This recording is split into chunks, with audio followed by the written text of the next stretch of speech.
Standing in Terminal C at Denver International Airport, I stared at the crumpled note in my hand while 6-year-old Madison tugged at my sundress. "Babysitter, you'll have fun together." My sister Lauren's handwriting mocked me. My entire family had just boarded their flight to Hawaii, leaving me with my niece and a canceled ticket. 3 years of saving for this vacation gone. But as Madison asked where Mommy went, I made a decision that would change everything. I pulled out my phone and dialed Lauren's ex-husband. The morning had started with such promise. I'd been awake since 4, double-checking my luggage and reviewing my carefully planned itinerary for 10 days in paradise. 3 years of overtime shifts, skipped dinners out, and every spare penny saved had led to this moment. I could practically feel the warm Hawaiian sand between my toes as I drove to my parents' house for our traditional pre-vacation breakfast. The 2-story colonial home buzzed with excitement when I arrived at 6:30. My mother, Patricia, flipped pancakes while my father, Earl, loaded suitcases into their SUV. My younger brother, Jake, wrestled with his twin boys, while his wife, Amy, corralled their chaos. Even cousin Brittany had driven down from Fort Collins to see us off. "Rachel's here," Mom announced, though her smile seemed tighter than usual. "We were starting to worry you'd be late." "My flight doesn't leave until 11:15, I said, setting my carry-on by the door. "Same as everyone else's." The kitchen fell oddly quiet before Jake cleared his throat. "Actually, we managed to get on an earlier flight. Lauren found a deal for the 9:20 departure." A knot formed in my stomach. When did this happen? Why didn't anyone tell me? "Oh, honey, we tried calling," Mom said, though I'd checked my phone obsessively and seen nothing. "But don't worry, Lauren worked everything out. She'll explain at the airport." Lauren burst through the door at 7:45, 20 minutes after we were supposed to leave. My older sister looked frazzled, her usually perfect blonde hair pulled into a messy bun. Madison trailed behind her, clutching a purple backpack. "Traffic was insane," Lauren panted, though Saturday morning traffic from Westminster was never bad. "Rachel, thank God you're here. I need a huge favor." My stomach tightened. Lauren's favors always came with hidden costs. "Madison's been having anxiety about flying." She continued, kneeling beside her daughter. "Would you mind helping me with her at the airport, just keeping her calm during check-in?" I looked at my niece's tear-stained face and felt my heart soften. Despite everything, I loved Madison fiercely. Of course. The drive to Denver International Airport took 45 minutes in our convoy of vehicles. I rode with Lauren and Madison, listening to my sister complain about Ryan, her ex-husband. According to her, he'd been making custody difficult lately, showing up late for pickups and filling Madison's head with confusing ideas.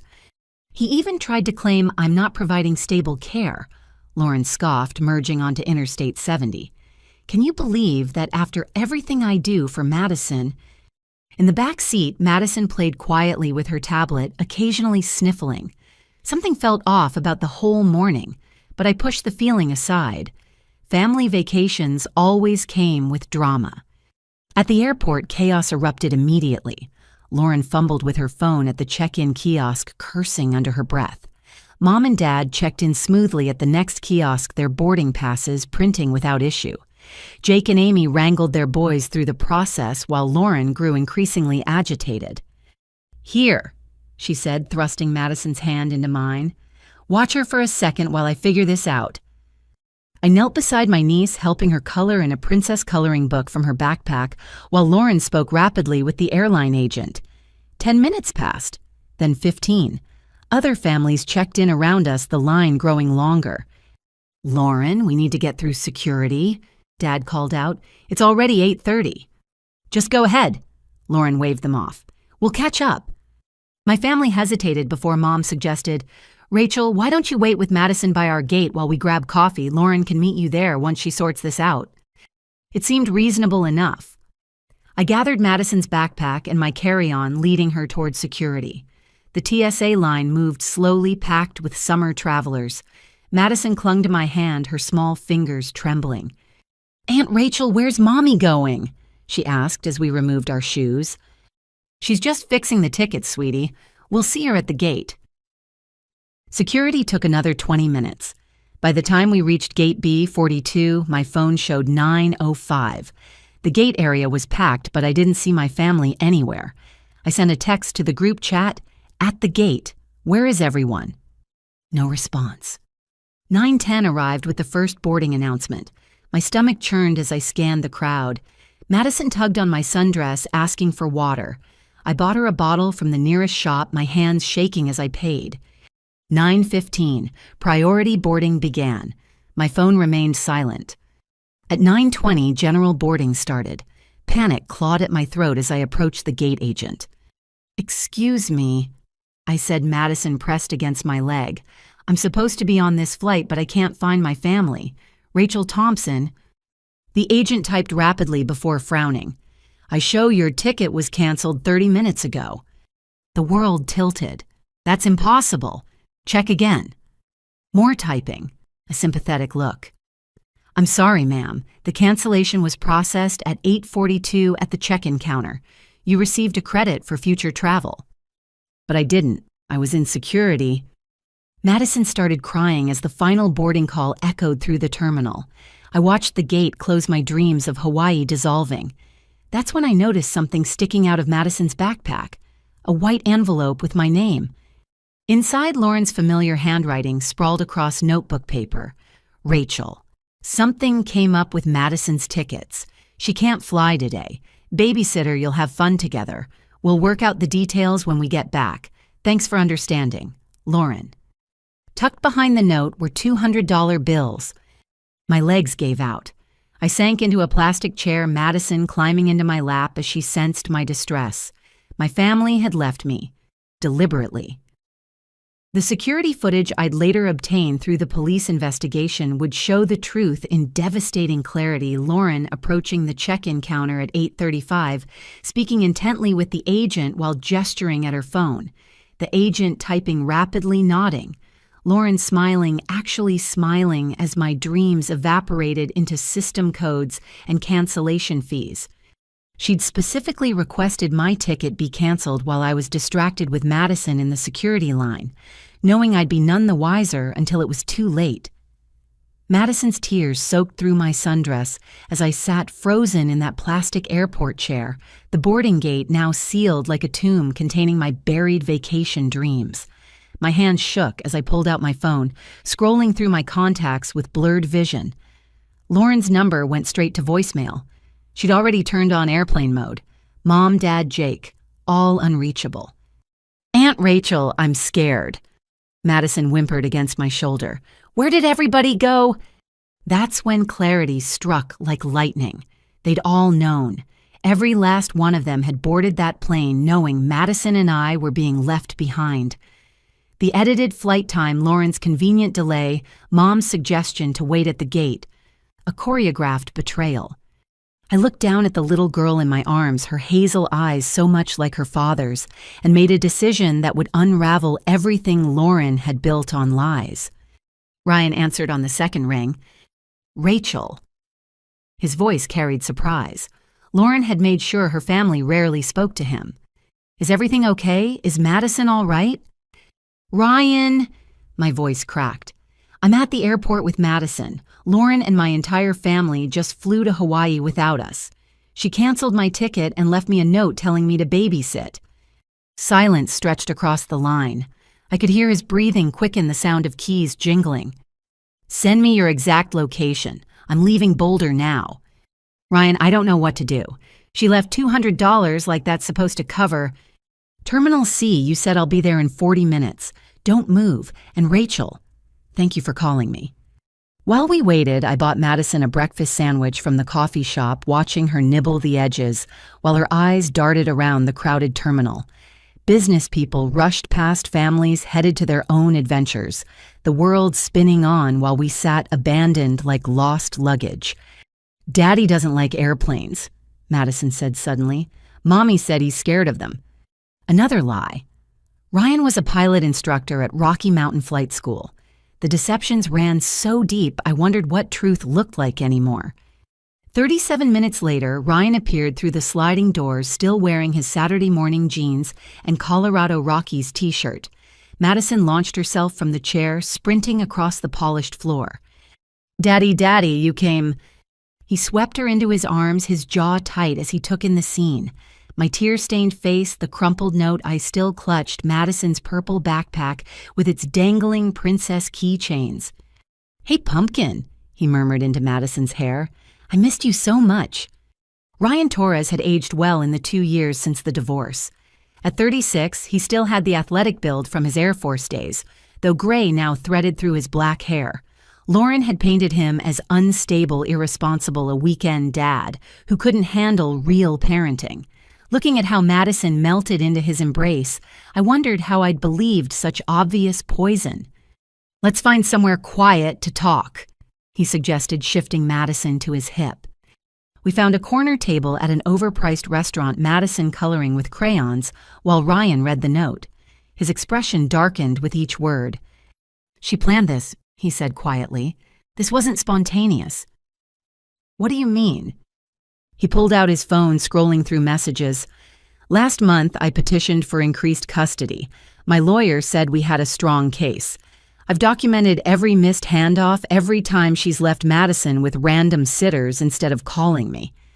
He turned the screen toward me. This was her response 3 weeks ago. The text from Lauren read, "You'll regret trying to take her from me. I'll make sure you never see her." "But she just left her with me," I said, confusion warring with anger.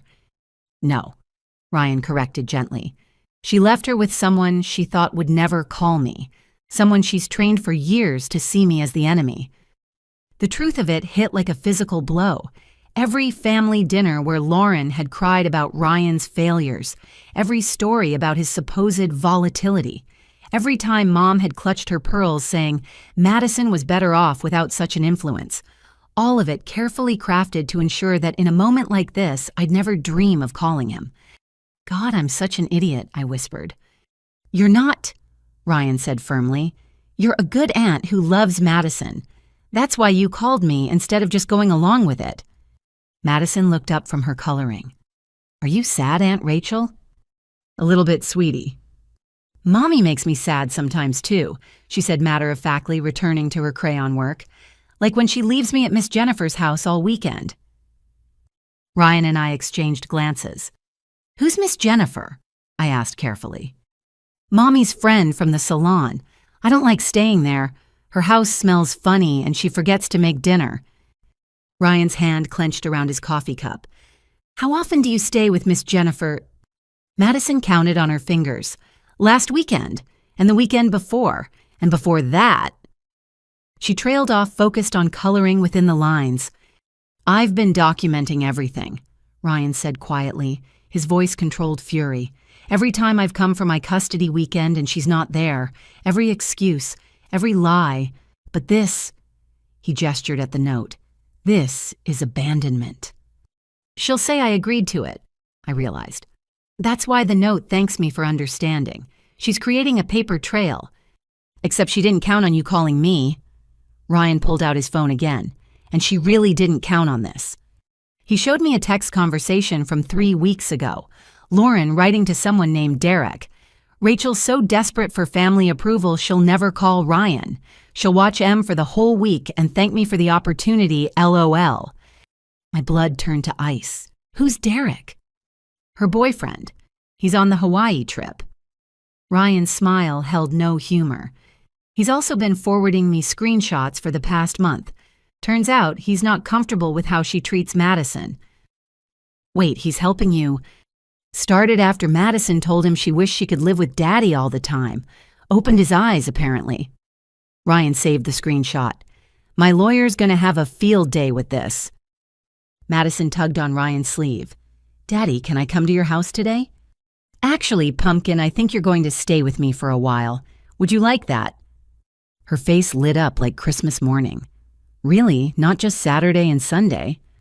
"Really." "What about Mommy?" Ryan chose his words carefully. "Mommy went on a trip, remember? She asked Aunt Rachel to take care of you, and Aunt Rachel called me to help." "Oh," Madison considered this. "That's good. You make better pancakes." I watched this interaction with growing realization. Madison wasn't devastated by her mother's absence. She wasn't even surprised. This 6-year-old had already learned not to count on Lauren. "We should file a report," Ryan said, his voice steady but determined. "Airport police, CPS, everyone. This needs to be documented officially." "Ryan, my family will never forgive me." "Rachel." He reached across the table, briefly touching my hand. "Your family left you in an airport with a 6-year-old and $200. They canceled your dream vacation and laughed about it in writing. What exactly are you trying to preserve?" Madison piped up. "Mommy said Aunt Rachel doesn't have a boyfriend because she's too boring. But I don't think you're boring. You read all the voices when we do stories." Ryan's expression darkened further. "She says things like that in front of you." "Mommy says lots of things." Madison shrugged, returning to her coloring. "Grandma Patricia says them too. They laugh a lot." Each word from Madison's innocent mouth painted a clearer picture of the toxic dynamics I'd been swimming in for 32 years. The casual cruelty, the coordinated meanness, the way they'd made me grateful for crumbs of approval while feeding Madison the same poison about her father. "I'll call my lawyer," Ryan decided. "He can meet us here. We need to move fast before they land and start controlling the narrative." As he made phone calls, I helped Madison pack up her crayons. In her backpack, I found more evidence of neglect. A change of clothes that didn't fit snacks long past expiration, and at the very bottom, a photo of her and Ryan that had been crumpled, then smoothed out. "I hide that," Madison whispered. "Mommy doesn't like when I look at pictures of Daddy." My heart shattered completely. This little girl had been living in emotional warfare, and we'd all been too blinded by Lauren's manipulations to see it. Ryan finished his calls and turned back to us. "My lawyer will be here in 20 minutes. He's bringing a colleague who specializes in emergency custody." He paused, studying my face. "Are you okay?" "No," I admitted, "but I think I'm finally seeing clearly." Madison reached for my hand with her small fingers. "It's okay, Aunt Rachel. Sometimes Mommy makes everybody sad, but Daddy says tomorrow can be better." Ryan's eyes glistened. "That's right, Pumpkin. Tomorrow can always be better." As we waited for the lawyer, Madison curled up in Ryan's lap, finally safe with the parent who'd never abandoned her in an airport. I thought about my family, probably sipping champagne at 30,000 feet, toasting their clever manipulation. They'd left me behind, but in doing so, they'd given me something worth more than any vacation, the chance to finally do right by Madison. And when Lauren returned, she'd find that her carefully constructed house of lies had crumbled in her absence. Her ex-husband, the one she'd painted as a monster, was the only parent who'd shown up when their daughter needed him. And I'd been the one to call him. Desperation for family approval, not anymore. Some bridges were meant to burn, and I was ready to light the match. Ryan's lawyer arrived exactly 19 minutes later, striding through the airport restaurant with the confidence of someone who'd handled emergencies before. Marcus Chen, tall, impeccably dressed despite the Saturday morning rush, carrying a leather briefcase that probably cost more than my canceled vacation. "This is Marcus," Ryan introduced, "best family lawyer in Colorado."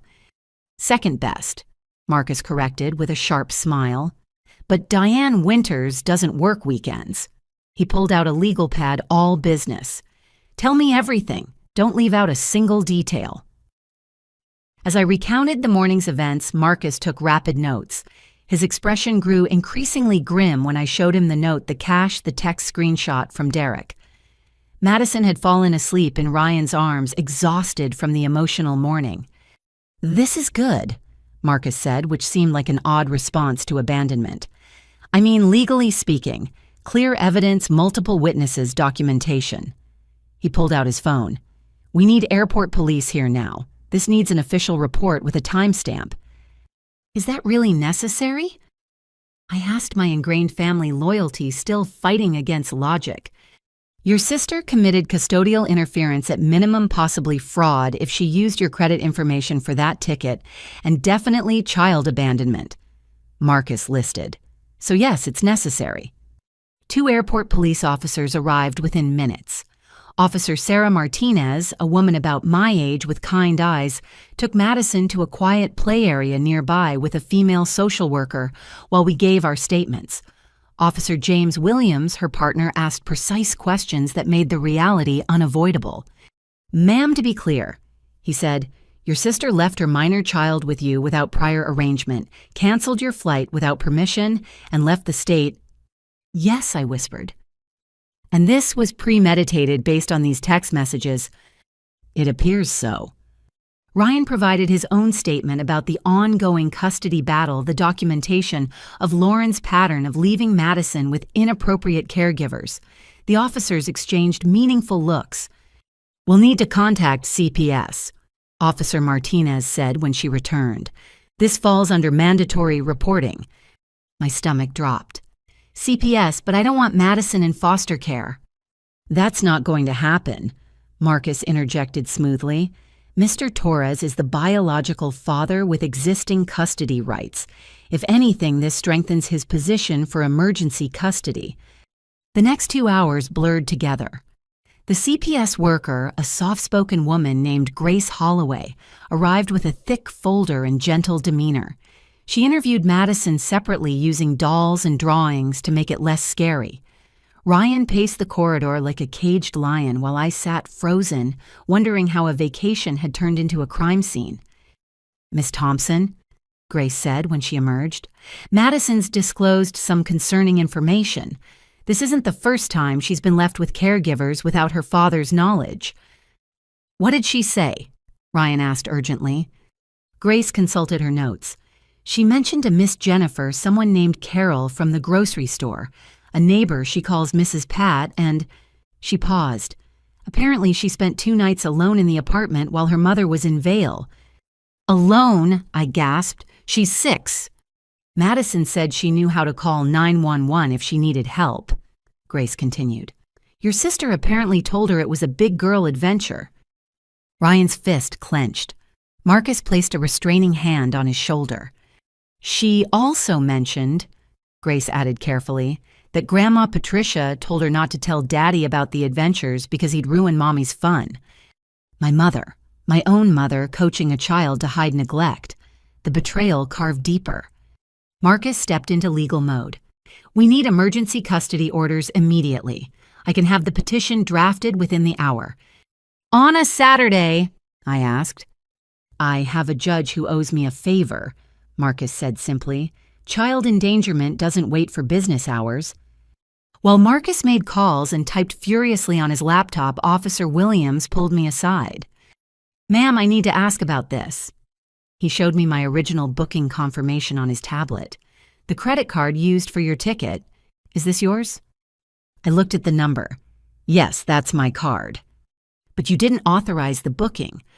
Lauren said she was getting a group rate. I gave her my card information last month for that purpose." "And did you authorize her to cancel the ticket and receive the refund?" The pieces clicked.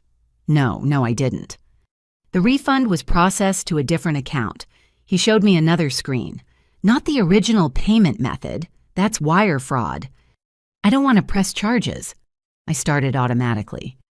"Ma'am," Officer Martinez interrupted gently.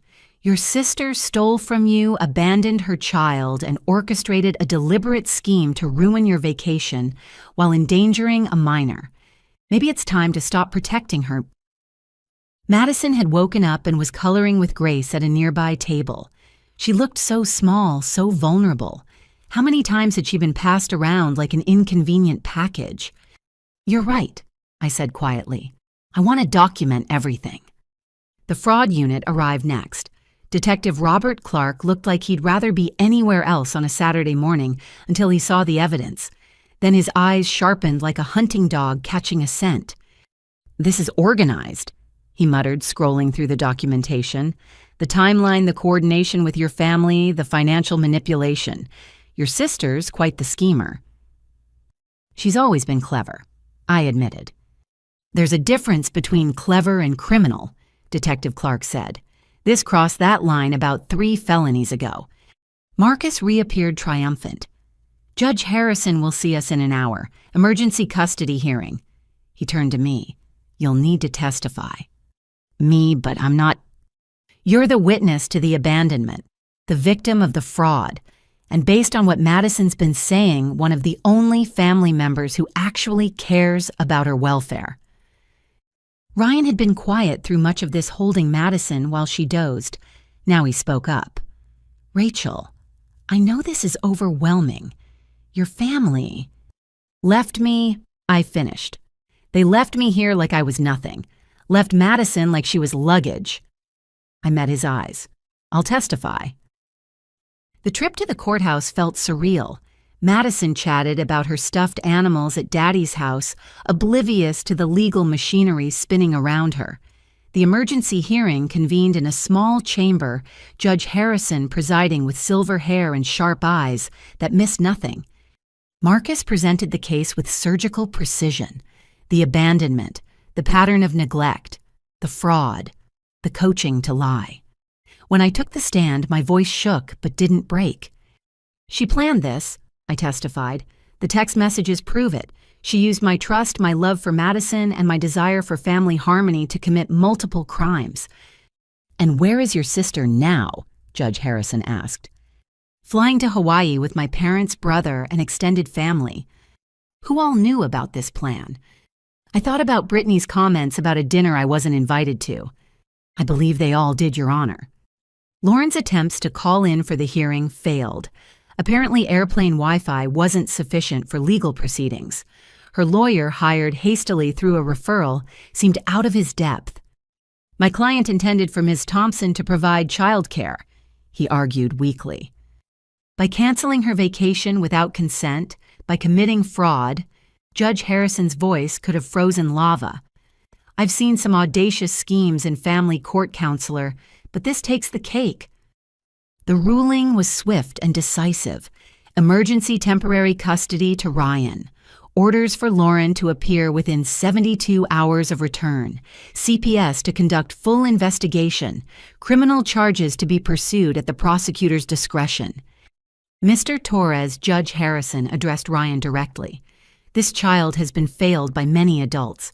Don't be another one. Never, Your Honor. As we left the courthouse, Madison, holding Ryan's hand and clutching my fingers with her other, Marcus pulled me aside. The fraud charges are serious. If convicted, your sister's looking at jail time. Good, I said, surprising myself with the vehemence. Maybe she'll have time to think about what she's done to her daughter. And your family? I thought about them, probably Mai-Tai deep by now, congratulating themselves on their clever manipulation. They made their choice. They chose cruelty.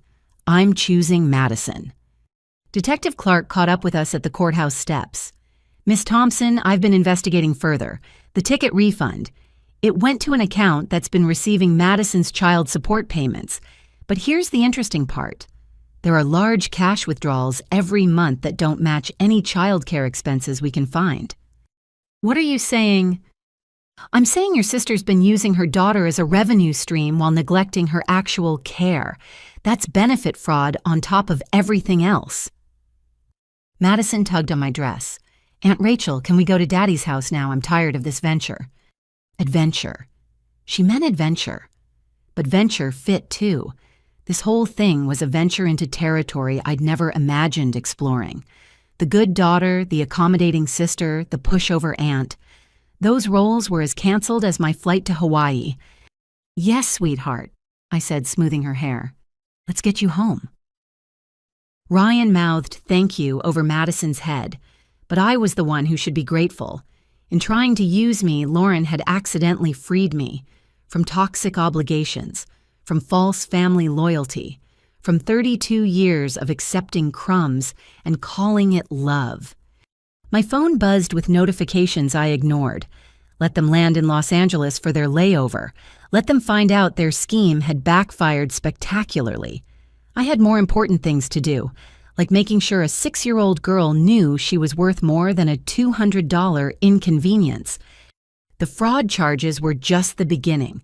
Lauren had built a house of cards on her daughter's welfare, and I was about to help bring it all tumbling down.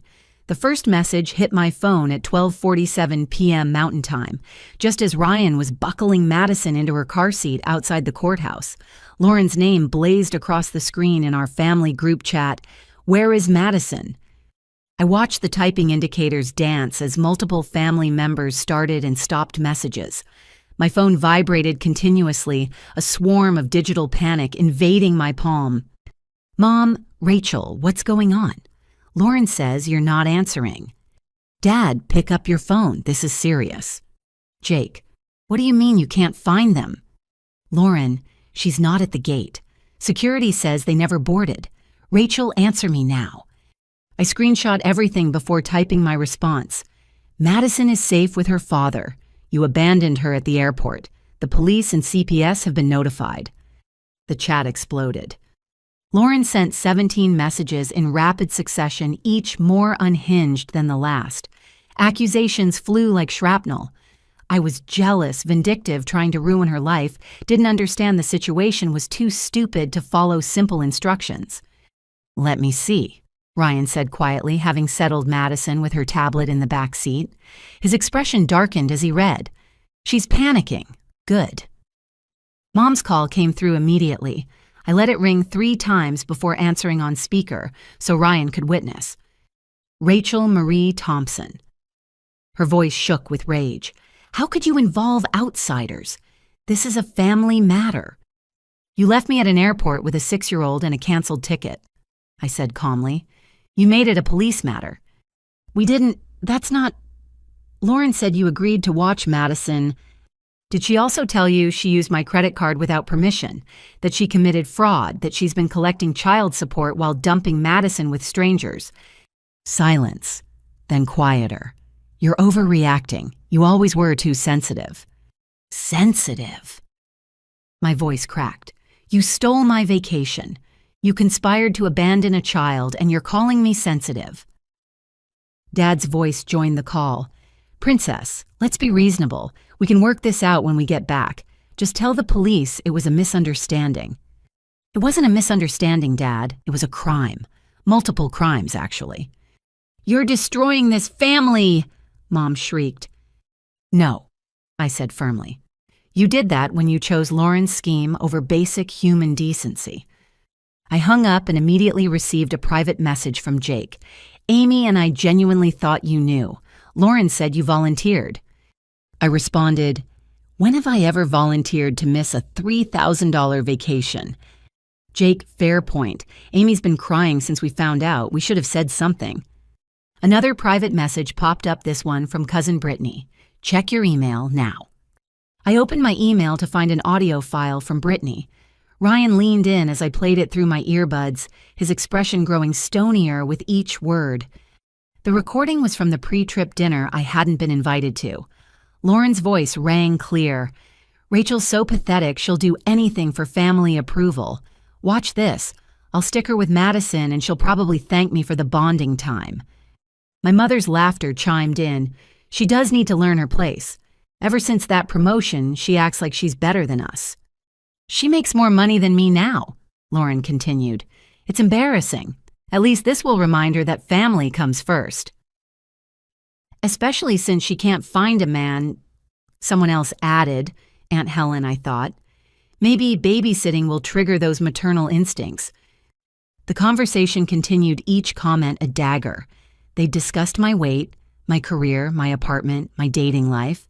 They'd planned the airport abandonment down to the minute, laughing about how I'd probably cry but comply. But the worst part came near the end. Madison's small voice. "Is Aunt Rachel coming to dinner?" "No, sweetie," Lauren replied. "Aunt Rachel's too busy being important at her job. She doesn't have time for family anymore." "But I like Aunt Rachel." "Well, she doesn't like children very much. That's why she doesn't have any." My hands shook. Ryan gently took the phone, saving the recording. "My God," he breathed. "She's poisoning Madison against you, too." Brittany's text followed. "I'm so sorry I didn't warn you. I thought about it, but Mom said I was being dramatic. I've been recording things since Christmas when they made you cry over the gift exchange. I have more if you need it." I called her immediately. Why was all I managed?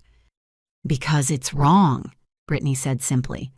The way they treat you, it's abusive.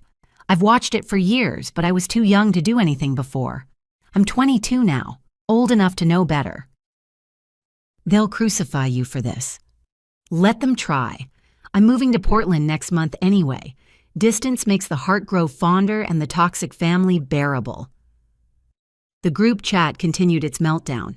Lauren had started a video call that showed her red-faced in what looked like an airport bar. Mom clutched Dad's arm, mascara streaming.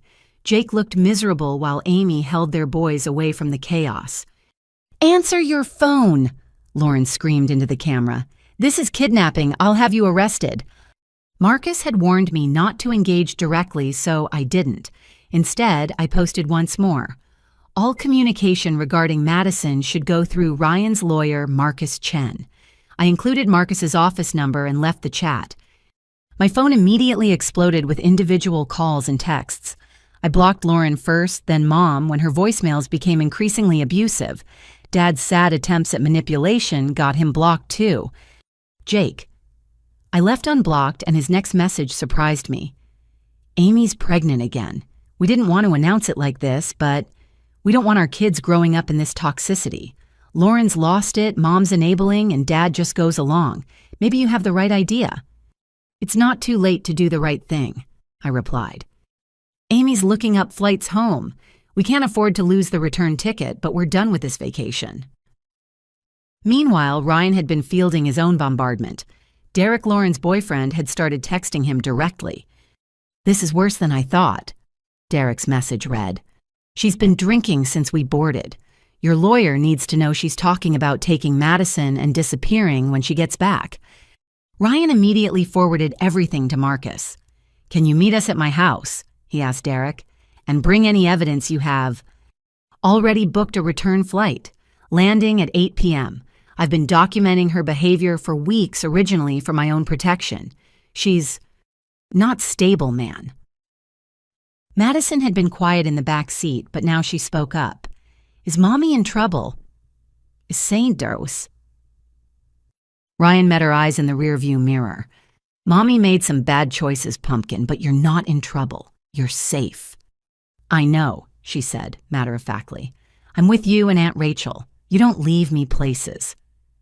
Such simple words, but they carried the weight of a 6-year-old's entire world view. Some adults stayed, some left. She'd learned too young which category her mother fell into. My phone buzzed with an unknown number. Against my better judgment, I answered. "You selfish witch!" Aunt Helen's voice screeched. "How dare you ruin this family's vacation? Do you know how much we spent?" "How much did you spend on my ticket that got canceled?" I shot back. That's different. Lauren needed help with Madison."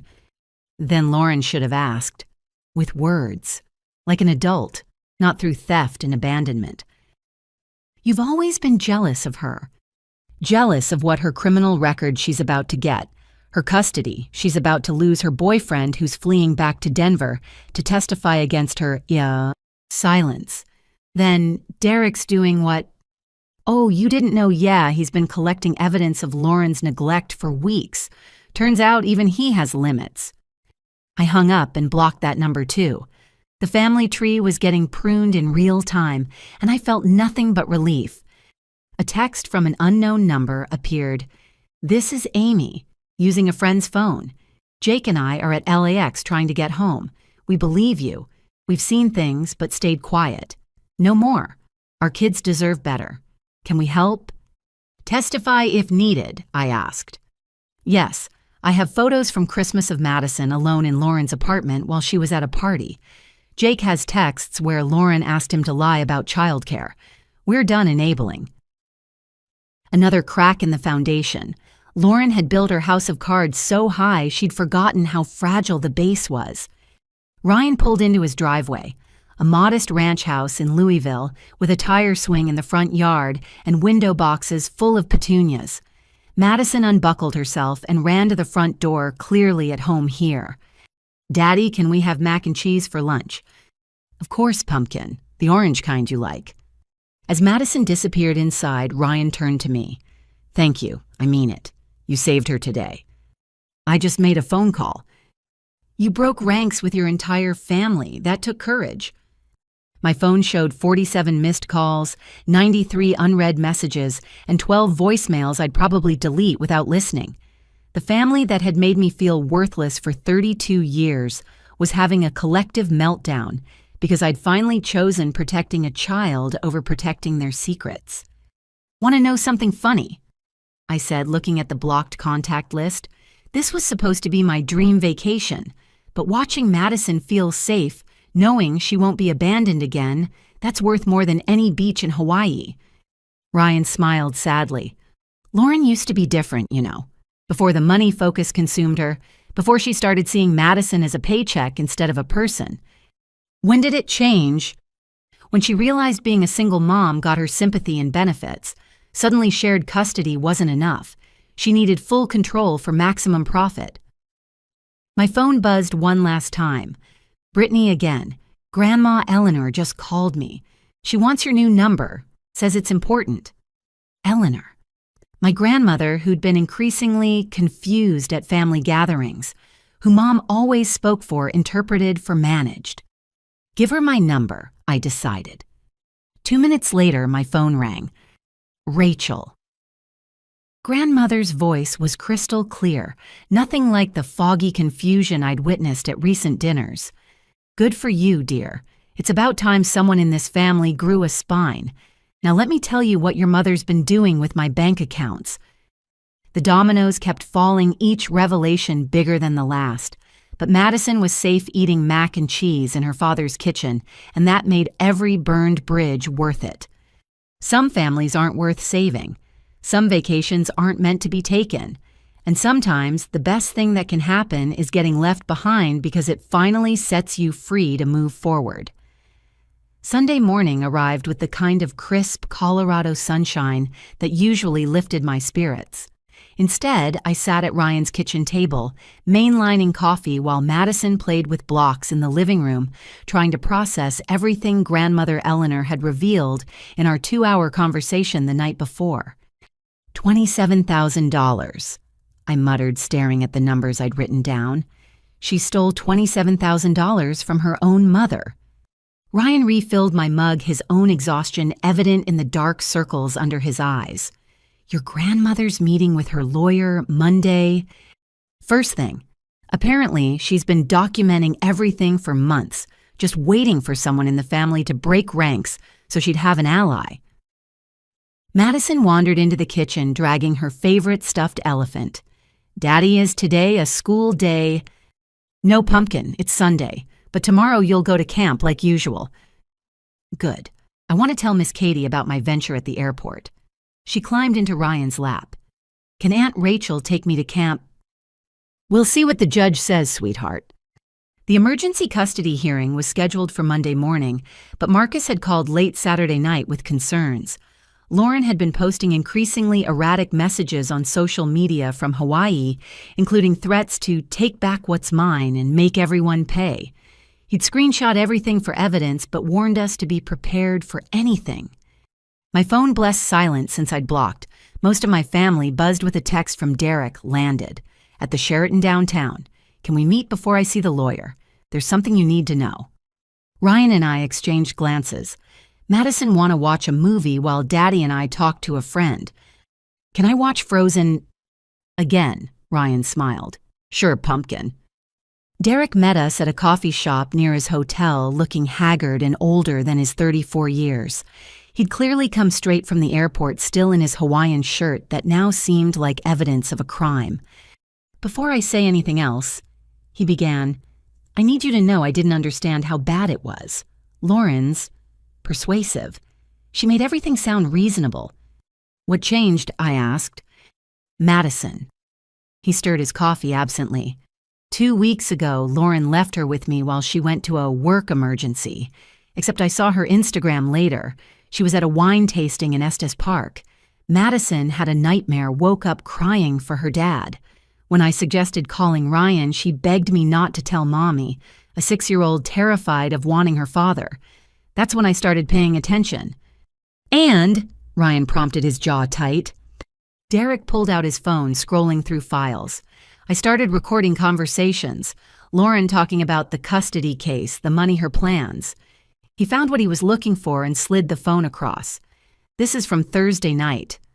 Lauren's voice filled the space between us, whine slurred but clear. Once we get back from Hawaii, I'm filing papers to relocate to California.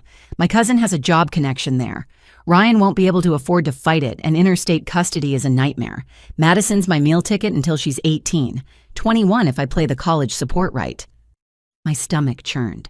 She called her daughter a meal ticket. It gets worse, Derek said quietly. Keep listening. Another voice. My mother. What about the support payments? California's expensive. That's the beautiful part. Lauren laughed. Child support follows the kid. Plus, California has better benefit programs. I've already researched it. Single mom escaping a difficult ex. They'll throw resources at me. Brilliant, Mom replied. And Rachel? She'll fall in line like always. Probably offer to help me move. God, she's pathetic. Derek stopped the recording. There's hours of this. She talks about you constantly, Rachel. It's like she feeds off putting you down. Why are you helping us? Ryan asked bluntly. What's in it for you? Derek met his eyes. Nothing, except maybe sleeping at night. I'm not perfect, but I'm not a monster. What she's doing to Madison, to both of you, it's evil, plain and simple. Will you testify? I asked. Already told the lawyer I would. Fair warning, though. Lauren's been texting me nonstop since I left. She knows something's up. As if summoned by his words, Derek's phone exploded with messages. He showed us the screen, 23 texts from Lauren in the past 10 minutes, ranging from sweet manipulation to outright threats. She's spiraling, Ryan observed. Marcus needs to know about the relocation plan immediately. We called Marcus from the parking lot, putting him on speaker. His reaction was immediate and forceful. California, absolutely not. We're filing an emergency motion to prevent relocation. Derek, can you send me all those recordings? Already uploaded to a cloud drive. I'll share the link. Excellent. Ryan, I need you and Rachel at my office in an hour. We're moving up our timeline. If Lauren's planning to run, we need stronger legal barriers in place. Madison was still contentedly watching Frozen when we returned to collect her. She'd built an elaborate block castle around herself, complete with toy dragon guardians. That's quite a fortress, I observed.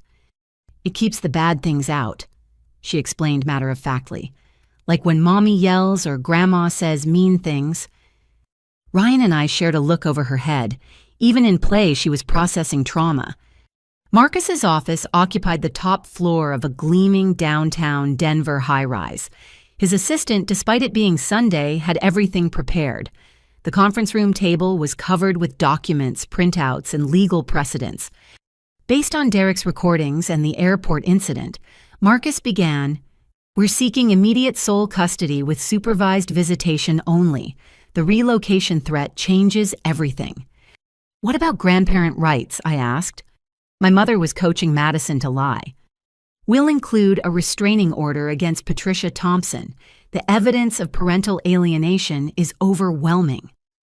Marcus pulled up a document on his laptop. "I've also been in touch with the prosecutor's office. They're very interested in the fraud case." Madison played with a puzzle in the corner while we discussed her future. Every few minutes she'd look up to ensure Ryan and I were still there, a heartbreaking reminder of her abandonment anxiety. "The emergency hearing is tomorrow at 9. Marcus continued. "Lauren's lawyer has been trying to reach me, but I'm letting him sweat.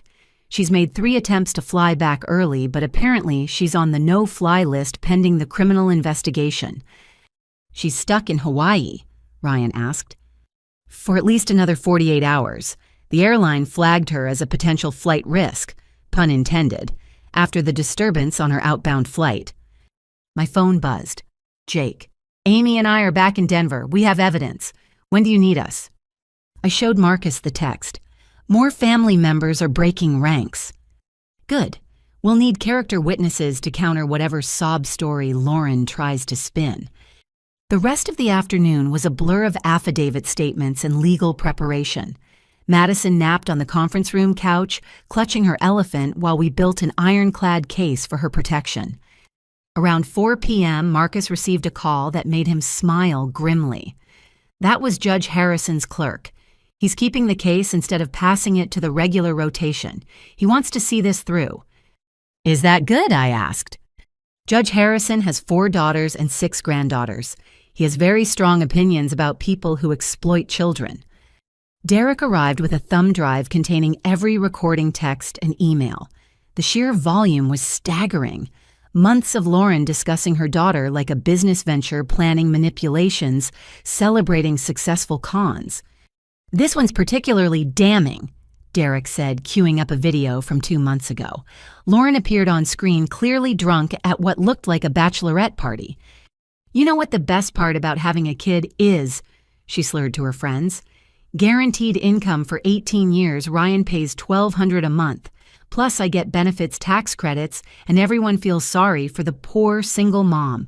I barely have to work. What about Madison? Someone off camera asked. What about her? She's fine. Kids are resilient. Besides, that's what babysitters are for. The table fell silent. Madison stirred on the couch, and Ryan moved to adjust her blanket, his hands shaking with suppressed rage. I have 47 videos like this, Derek said quietly. She loved to brag when she drank. Marcus began incorporating everything into our filing. With this evidence, I'm requesting an investigation into benefit fraud as well. If she's been claiming poverty while hiding assets, she has a savings account with $18,000, Derek interrupted. She showed me the statement last week bragging about her rainy day fund while telling Ryan she couldn't afford Madison's dance classes. Each revelation felt like another nail in Lauren's coffin. But the worst came when Derek played a recording from Friday night just hours before the airport abandonment. Tomorrow's going to be hilarious, Lauren giggled. Rachel thinks she's going on vacation. Mom and I planned everything perfectly. She'll be stuck with Madison for a week while we're in paradise. Maybe it'll teach her some humility. Aren't you worried she'll be mad? Derek's voice asked. Please, Rachel. She's been desperate for family approval since we were kids. Remember when I told everyone she wet the bed at camp? She was 14 and it was just water I poured on her sheets, but she never said anything. Just took the humiliation. She'll take this too. I stood abruptly, needing air. Ryan followed me to the balcony where Denver stretched out below us in the late afternoon sun. She's been torturing you for years, he said softly. And I let her. Tears burned my eyes. I enabled all of this by never standing up for myself. No. His voice was firm. She chose to be cruel. Your mother chose to encourage it. You chose to hope your family would someday be better. That's not a character flaw, Rachel. That's human. If I'd stood up sooner, then Madison might still be getting shuffled between strangers while Lauren collected checks. Your compliance didn't cause this. Lauren's greed and cruelty did. Marcus joined us on the balcony. I've seen a lot of custody cases. This is one of the worst in terms of parental exploitation, but it's also one of the strongest cases I've ever built. Lauren documented her own downfall. What happens tomorrow? I asked. Tomorrow we present everything to Judge Harrison. Based on what I'm seeing, Ryan will likely get sole custody with Lauren having supervised visitation at best. The criminal charges will proceed separately, but this evidence ensures Madison's safety comes first. As the sun set over the mountains, Madison woke and padded out to find us. She wrapped her arms around Ryan's leg, then reached for my hand. Are you sad, Aunt Rachel? She asked, perceiving emotions with the radar all traumatized children develop. A little, I admitted. But I'm happy you're safe. Me too, she said simply. Daddy, can we have pizza for dinner? Of course, Pumpkin. Can Aunt Rachel stay? Ryan looked at me questioningly. My apartment felt like a lifetime away part of the old Rachel who accepted crumbs and called it love. But there was something to be done first. I need to pack some things, I said. My family knows where I live. I'll come with you, Ryan offered immediately. Marcus, can you? I'll stay with Madison. Derek volunteered surprising everyone. If that's okay, I know I was part of the problem, but maybe I can start being part of the solution. Madison studied him with those two wise eyes. Your mommy's friend who has the nice car. That's right. Is it okay if I hang out while your dad helps your aunt? She considered this. Can you do voices when you read stories? I can try. Okay then. And just like that, with the simple acceptance only children can manage, another piece shifted in the complicated puzzle of Madison's life. Tomorrow would bring legal battles and family drama, but tonight there would be pizza and stories and the beginning of something better. The emergency hearing couldn't come soon enough. Pizza boxes littered Ryan's coffee table as Madison showed Derek her collection of books, carefully explaining which voices belonged to which character. I watched from the kitchen doorway, marveling at how quickly children could adapt when they felt safe. Derek, to his credit, threw himself into the storytelling with unexpected enthusiasm. "You're good at this," Madison announced after he'd finished reading about a brave mouse saving her family. "Better than Mommy's other boyfriends." Derek winced. "There were others who read to you." "Sometimes? Mr. Carlos was nice, but he only stayed 2 weeks. Mr. Brandon bought me ice cream, but Mommy said he was too poor. Mr. Steve had a motorcycle, but—" "Okay, pumpkin," Ryan interrupted gently. "Why don't you get ready for bed? Aunt Rachel will tuck you in." As I helped Madison with her pajamas, she chattered about her room at Daddy's house versus her room at Mommy's. The differences were telling. Here she had drawings on the walls, toys organized, but accessible, a nightlight shaped like a butterfly. She described her mother's apartment as the place where I have to be quiet. "Aunt Rachel," she asked as I tucked her in, "are you going to live here now?" "No, sweetie, I have my own apartment." "But you'll visit?" "As much as your dad says is okay." She seemed satisfied with this curling around her elephant. "I'm glad Mommy went on vacation. Is that bad?" My heart cracked. "No, honey, it's not bad to feel safe." When I returned to the living room, Derek and Ryan were deep in conversation. More recordings played on Derek's phone, each one another damning piece of evidence. "This one's from last Tuesday." Derek said, queuing up another file. Lauren's voice speaking to someone I didn't recognize. "My sister's such an easy mark. I've been setting her up for years. Remember the Christmas gift disaster? I told everyone she forgot to buy presents, but really, I just hid them. She apologized for weeks. My legs gave out. I sank onto the couch, processing this new betrayal. The Christmas incident had devastated me. I'd spent $300 on carefully chosen gifts, only to arrive and find nothing under the tree with my name on it. The family had been understanding about my forgetfulness, but the disappointment in their eyes had haunted me. "She hid them," I whispered. Derek nodded miserably. "She showed me the closet where she keeps her trophies. Your gifts were still there unopened, along with birthday cards you'd sent Madison that were never delivered, letters from your college roommate she intercepted when you lived at home, and this." He pulled up a photo on his phone. An acceptance letter from Columbia University's graduate program dated 6 years ago. I'd applied secretly, afraid to tell my family about my ambitions. When I never heard back, I assumed I'd been rejected. "She stealed it." Ryan's voice was deadly quiet. "Bragged about it, said Rachel didn't need a fancy degree to feel superior, that staying in Denver kept her in her place." The room spun. 6 years. 6 years of believing I wasn't good enough for Columbia. 6 years of smaller dreams because I thought I'd failed. "There's more," Derek continued relentlessly. "She has recordings of your mom helping plan these things. They call it keeping Rachel humble." "Play it," I said, my voice strange to my own ears.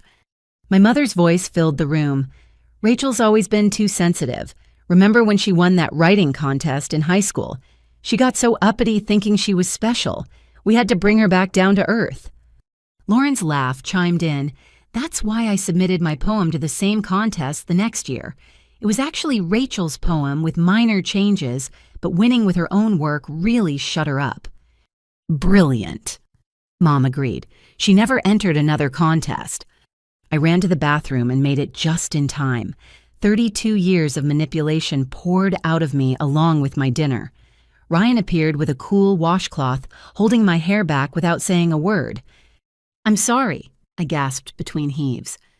Don't you dare apologize for having normal reactions to abnormal cruelty." When I finally emerged shaky but empty, Derek had pulled up something on his laptop. "I wasn't sure if I should show you this, but you deserve to know everything." It was Lauren's Facebook logged in through saved passwords. He navigated to a hidden album titled Insurance. Inside were dozens of photos and screenshots documenting years of schemes against me. Pictures of my journal from high school with passages circled.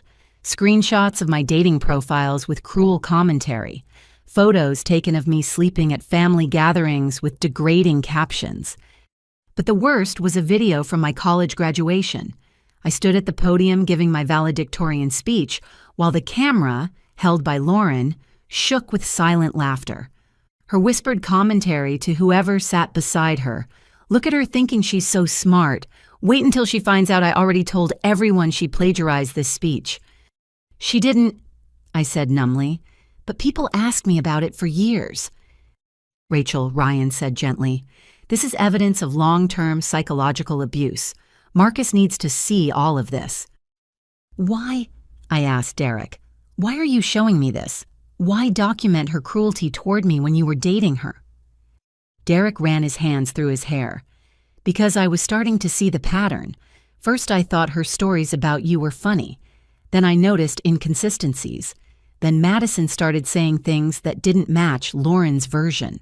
I began documenting everything to protect myself honestly. I could see she'd turn on me eventually." "When did you realize?" "The nail in the coffin. 2 weeks ago, she left Madison with me to go to that wine tasting, but she told me she was at a work emergency. When Madison mentioned Mommy's grape juice party on Instagram, I checked. There she was, living it up. I confronted her, and she laughed, said I was too sensitive just like you. That's when I knew I was next on her list." My phone buzzed. "Jake. Amy and I are outside. We brought evidence, and someone else who wants to help." Ryan went to the door, returning with Jake, Amy, and to my complete shock, Lauren's best friend, Stephanie. "Before you say anything," Stephanie started clutching a manila folder. "I'm here because what Lauren's doing is wrong, has been wrong for years. I'm done being complicit." "Why now?" I asked, too drained for politeness. "Because she tried to rope my daughter into one of her schemes, wanted Bella to lie about seeing bruises on Madison, offered to pay her $20. Stephanie's hands shook. My teenage daughter. She wanted to turn her into a liar for $20 and a made-up abuse allegation. Jake stepped forward. "We have screenshots of Lauren asking us to lie about childcare arrangements. She wanted us to say we'd been watching Madison regularly, but we haven't seen her in months." Amy added, "I have photos from Christmas showing Madison alone in Lauren's apartment. She asked us to check on her real quick while Lauren was at a party. We stayed for 3 hours until Lauren came back drunk." The evidence mounted. Stephanie's folder contained text messages spanning years, documenting Lauren's requests for false alibis, fake emergencies, and manufactured drama. One particularly damning exchange showed Lauren planning to accuse Ryan of stalking her, complete with fabricated evidence. "I couldn't let her destroy him," Stephanie said. "Ryan's a good father. Madison needs him." Derek had been quiet, but now he pulled out one final recording. "This is from Friday morning, right before we left for the airport." Lauren's voice cheerful and cruel. "Today's the day Rachel thinks she's going to Hawaii. God, I can't wait to see her face when she realizes she's stuck with Madison. Mom and I have a bet on how long before she calls crying." "My money's on 2 hours," Patricia's voice chimed in. "I give her 4. She's pathetic but stubborn. Hey, Derek, get a picture of Rachel at the airport. I want to remember this." "Why?" Derek's voice asked carefully. "For my collection, silly, I document all my best pranks on her. Someday, when Madison's older, I'll show her how gullible Aunt Rachel was. Good lesson about not being weak." The recording ended. Silence filled the room like a physical presence. She was going to teach Madison to be like her, I said finally, to hurt people for fun. Not anymore, Ryan said firmly. This ends now. We spent the next 2 hours organizing evidence, creating copies, preparing everything for court. Stephanie revealed more disturbing patterns. Lauren's manipulation of other family members, her theft from our grandmother, her plans to escalate the psychological warfare. She keeps score, Stephanie explained, has a whole system. Points for making you cry, bonus points if you apologize for something you didn't do. She showed me the notebook once when she was drunk. Where is this notebook? Marcus asked. He'd arrived after Derek called him about the Columbia letter. Hidden in her apartment unless she took it to Hawaii. She calls it her trophy book. We'll need a warrant, Marcus mused, but with this evidence that shouldn't be hard to obtain. As midnight approached, the full scope of Lauren's pathology became clear. This wasn't just sibling rivalry or family dysfunction. This was systematic, deliberate torture spanning decades. I need some air, I announced, stumbling toward the back door. Denver's night air bit sharp and clean. I gulped it down, trying to process the avalanche of revelations.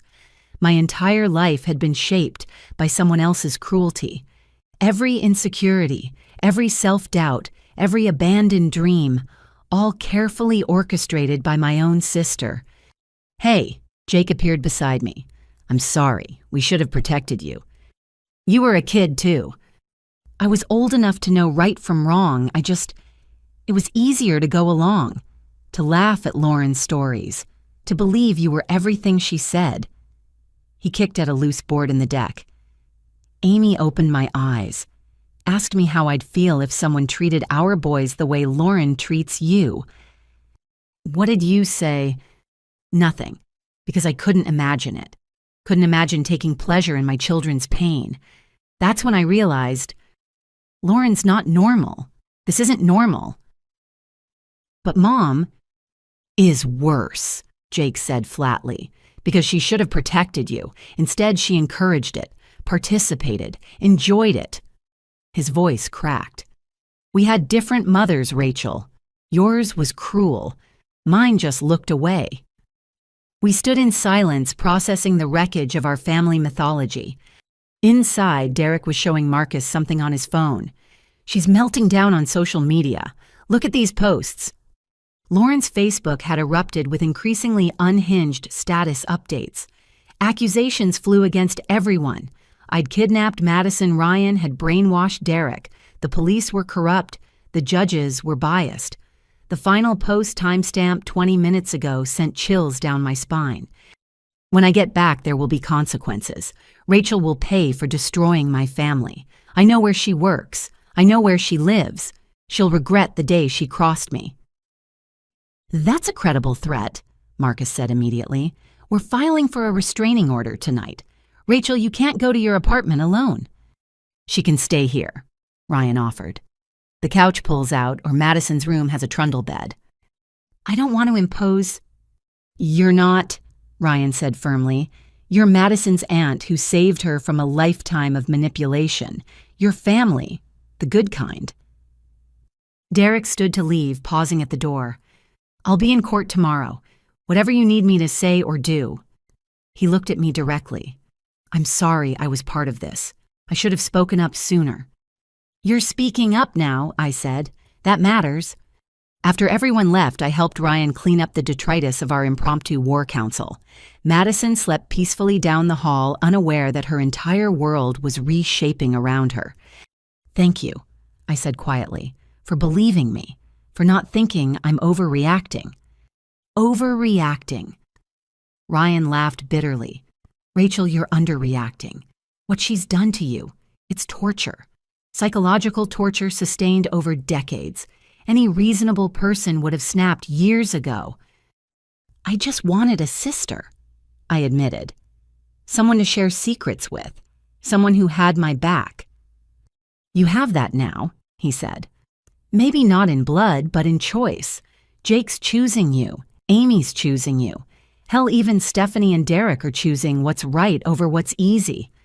My phone showed 3 a.m. In 6 hours, we'd face Judge Harrison again. Lauren was still in Hawaii, probably drunk and raging. My mother was likely plotting damage control. But Madison was safe, and an army of unexpected allies had materialized from the ashes of my burned bridges. "Get some sleep," Ryan said gently. "Tomorrow's going to be a long day." I settled onto the pull-out couch, surrounded by the normal detritus of a lived-in home. Toys peeking out from under furniture, Madison's artwork on the refrigerator, pictures of her with Ryan at various ages, both of them grinning. This was what family was supposed to look like. Not trophy books documenting cruelty, not stolen dreams and hidden Christmas presents, just love. Simple, uncomplicated love. As I drifted off, I thought about 6-year-old Madison reading her mouse book with Derek. Even after everything, she could still trust, still hope, still believe that some people would stay. Tomorrow, we'd make sure she was right. Monday morning arrived with the kind of crystalline clarity that made the mountains look close enough to touch. I woke to the sound of Madison singing in the kitchen, her voice high and sweet as she helped Ryan make breakfast. For a moment, I forgot why I was sleeping on a pull-out couch in my ex-brother-in-law's living room. Then my phone screen lit up with 43 new messages, and reality crashed back. "Jake, Lauren's trying to get on an earlier flight. Airport security has her flagged." "Stephanie, she's posting everything on Instagram. It's completely unhinged." "Amy, we're already at the courthouse, brought all our evidence." But it was the message from an unknown number that made my blood run cold. "You think you're safe, but I know people in Denver. Watch your back, L." "She's escalating," Marcus said when I called him. "Forward that threat immediately. We'll add it to the restraining order petition." Ryan appeared with coffee and toast, Madison trailing behind him with her own breakfast. "Aunt Rachel, are you living here now?" she asked, climbing onto the couch beside me. "Just visiting, sweetheart." "That's okay. Daddy says you're helping keep me safe." She took a bite of her waffle. "Is Mommy mad?" Ryan and I exchanged glances. "Mommy's having some big feelings right now," I said carefully. "She has those sometimes. That's when I have to go to Mrs. Pat's house." Madison's matter-of-fact tone broke my heart. "But I don't like Mrs. Pat. Her house smells like cigarettes and she forgets I'm there." "Who's Mrs. Pat?" Ryan asked, his voice dangerously quiet. "The lady in Mommy's building, apartment 12B. She watches TV all day and gives me crackers for dinner." Another name for the neglect list. Another stranger who'd been more present in Madison's life than her own mother. Marcus called while we were getting ready. "Slight complication. Lauren's lawyer has filed an emergency motion claiming parental alienation. He's arguing you've poisoned Madison against her mother." "That's ridiculous," Ryan exploded. "Of course it is. But we need to be prepared for their tactics. They're going to paint Rachel as a jealous sister who orchestrated this to steal Madison, Ryan as a vindictive ex, everyone else as pawns in your conspiracy." "Let them try," I said. "We have recordings of Lauren calling her daughter a meal ticket, which is why we'll win. But heads up, Patricia flew back early. She'll likely be at the hearing." My mother. Of course, she'd abandoned her Hawaiian vacation to support her golden child. I wondered if she'd left my father there or if he dutifully followed the way he always did. Sarah, my friend from work, met us at my apartment to pack essentials. The building felt different knowing Lauren had people watching it. Every neighbor became suspect, every shadow a potential threat. "This is insane," Sarah muttered, helping me stuff clothes into a suitcase. "Your own sister. You should hear what she stole from me over the years," I said, filling her in on the Columbia letter, the hidden Christmas gifts, the stolen poetry prize. Sarah stopped packing, her face pale. "Oh my God. Rachel, do you remember when you didn't get that promotion 2 years ago?" "The one that went to Brad, yeah, why?" Lauren called the office. I took the message. She said she was your doctor's office confirming your appointment for... I can't remember exactly, but it sounded serious. I told HR because I was worried about you. The room tilted. I never had any medical appointments. She must have called multiple times. There were rumors you had health issues. That might have affected the promotion decision. Another piece clicked into place. That promotion had come with a $20,000 raise. I'd been devastated when Brad got it instead, especially when my performance reviews were better. Now I knew why. She sabotaged my career, I said numbly. We need to tell Marcus, Sarah said. This is witness tampering or something. We finished packing in grim silence. As we loaded my car, my elderly neighbor, Mrs. Chen, approached. Rachel, dear, your sister was here yesterday, said she lost her key and needed into your apartment. Mrs. Chen, I've been gone since Saturday. Lauren is in Hawaii. The elderly woman's face creased with concern.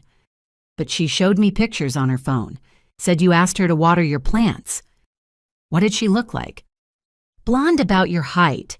Very convincing. I didn't let her in, but she was quite insistent. Patricia. My mother had been here trying to break into my apartment while I was protecting Madison. The violation felt visceral. Thank you for not letting her in, I managed. If anyone else comes by claiming to be family, please call the police. At the courthouse, the scene was chaos. News vans lined the street.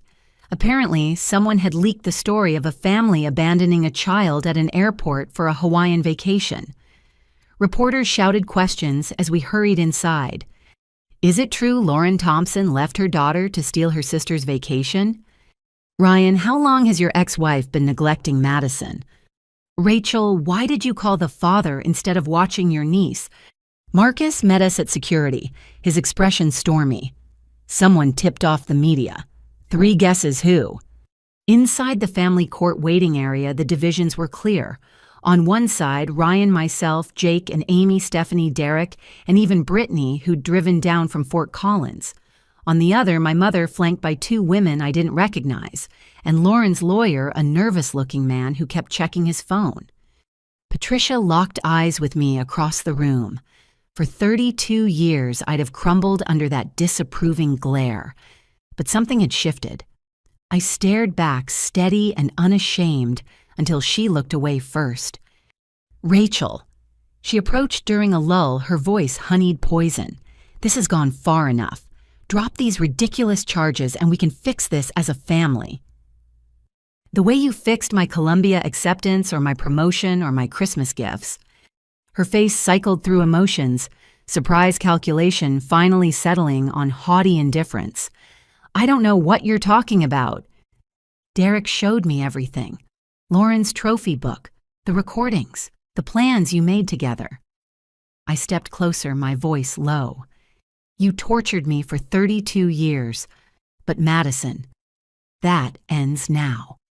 You always were too sensitive, she sniffed. Lauren just has a stronger personality. You should be grateful she included you at all. Included me, she stole my life. Dramatic as always. No wonder you can't keep a man. The words should have stung. Instead, I laughed. Actually, laughed. You know what, you're right. I am too sensitive.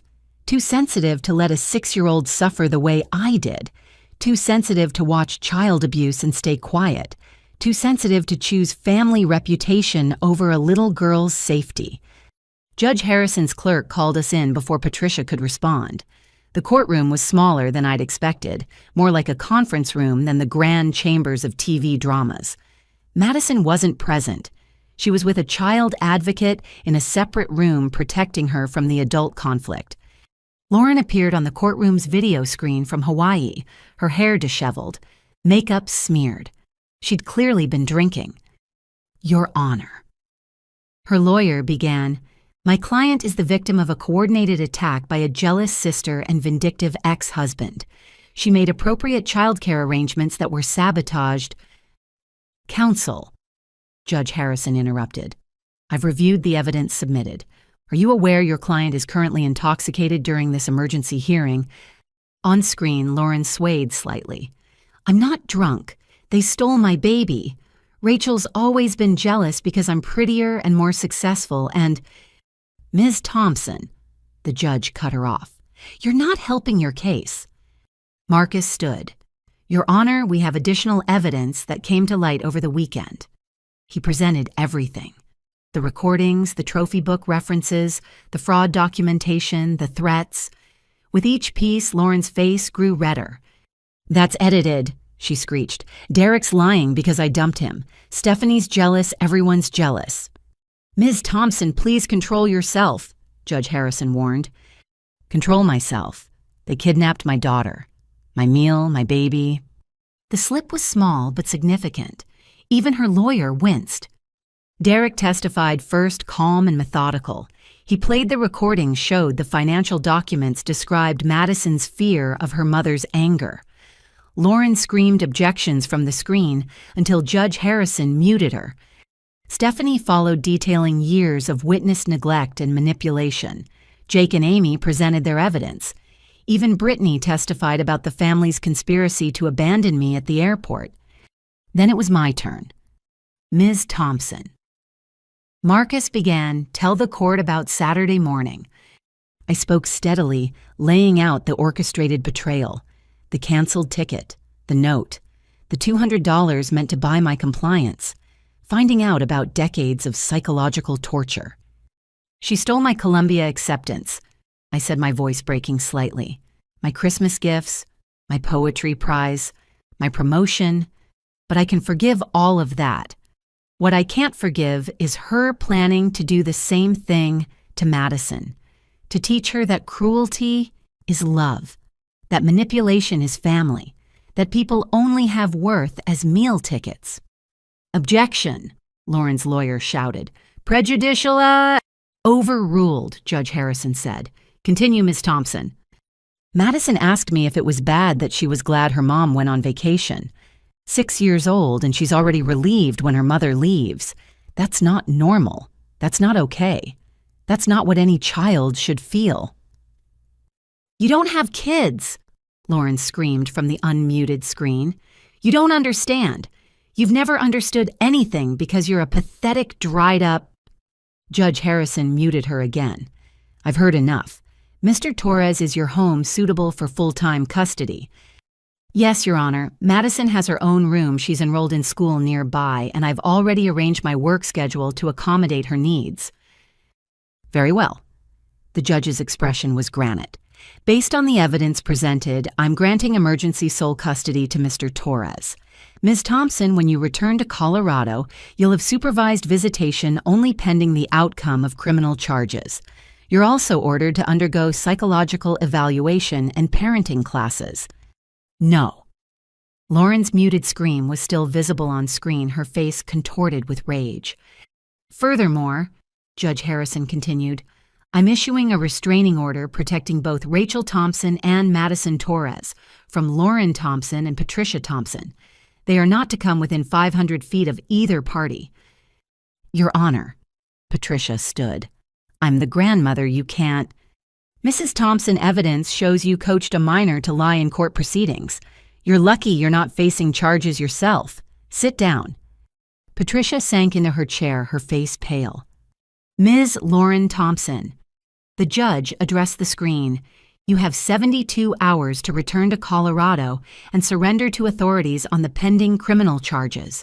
Failure to do so will result in a warrant for your arrest. This hearing is adjourned." The screen went black. Lauren was gone, cut off mid-scream. In the hallway afterward, Patricia tried one more time. "You've destroyed our family," she hissed. "No," I said clearly.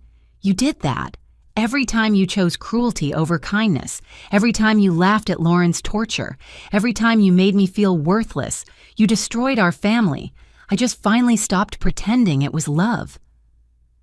Madison emerged from the advocate's room, running straight to Ryan. "Can we go home now?" "Yes, Pumpkin, we can go home." "Is Aunt Rachel coming?" "If she wants to," Ryan said, looking at me questioningly. I thought about my empty apartment probably being watched. My family shattered beyond repair. My sister drunk and raging in Hawaii, about to face criminal charges. Then I looked at Madison's hopeful face, at Ryan's steady presence, at the unexpected allies surrounding us. "I'll follow you there," I said. Sometimes the best family is the one you choose, and sometimes the greatest gift someone can give you is abandoning you at an airport because it finally forces you to see that what you were leaving behind was never worth staying for. Lauren had given me that gift.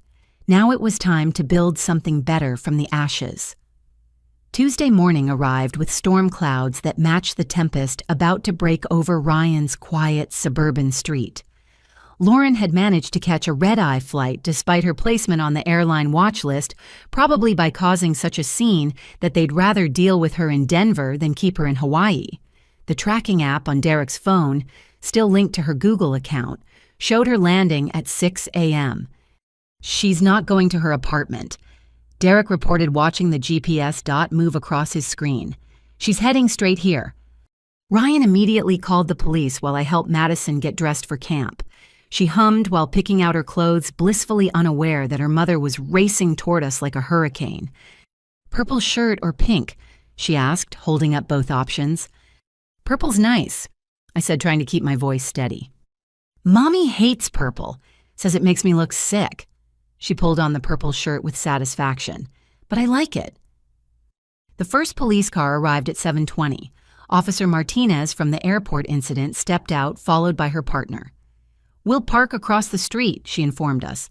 "If she shows up, do not engage. Let us handle it." Madison ate her cereal while Ryan paced the kitchen, phone in hand. Marcus was on standby, the restraining order paperwork ready but not yet served. Everything hinged on Lauren's next move. At 7:43, she arrived. The rental car screeched to a halt in the driveway, blocking Ryan's truck. Lauren exploded out of the driver's seat, her vacation clothes wrinkled, hair tangled, face twisted with rage. My mother emerged from the passenger side, followed by the two women from court. Lauren's friends from college, I realized. "Madison!" Lauren screamed. "Mommy's here, come out right now!" Ryan quickly moved Madison to her bedroom. "Stay here with Aunt Rachel Pumpkin. Daddy needs to talk to some adults." "Is Mommy having big feelings again?" Madison asked, too perceptive for her age. "Yes, sweetheart, but you're safe." Through Madison's window, I watched the scene unfold. Lauren pounded on the front door while Patricia tried the windows. The two friends hung back, clearly uncomfortable, but not enough to leave. "I know you're in there," Lauren shrieked. "You can't steal my baby, Madison. Madison, come to Mommy." The police officers approached slowly, hands on their radios. "Ma'am, you need to step away from the property." Lauren whirled on them. "This is my daughter's house. I have every right to be here." "Actually," Officer Martinez said calmly, "there's a restraining order in effect. You need to leave immediately." "That's impossible. Court was yesterday. You can't serve papers that fast." "Emergency orders can be issued immediately, ma'am. You're in violation. This is your only warning." Patricia stepped forward, ever the enabler. "Officers, this is a family matter. Surely we can—" "Mrs. Thompson, you're also named in the restraining order. Both of you need to leave now." That's when Lauren lost it completely. She lunged for the front door, screaming obscenities. When the officers moved to intercept, she swung at Officer Williams, her manicured nails catching his cheek. In seconds, she was on the ground in handcuffs, while Patricia shrieked about police brutality and the two friends filmed everything on their phones. "Tell them, Mom," Lauren screamed from the ground. "Tell them about Rachel's plan, how she's always wanted my life, how she can't have babies, so she's stealing mine." I froze. Can't have babies. Another lie, another manipulation, but delivered with such conviction that for a moment I wondered if she believed her own fiction. Ryan emerged onto the front porch, his phone recording. "Lauren, stop this. You're scaring Madison." "Don't you dare use my daughter against me." She writhed against the handcuffs. "You planned this.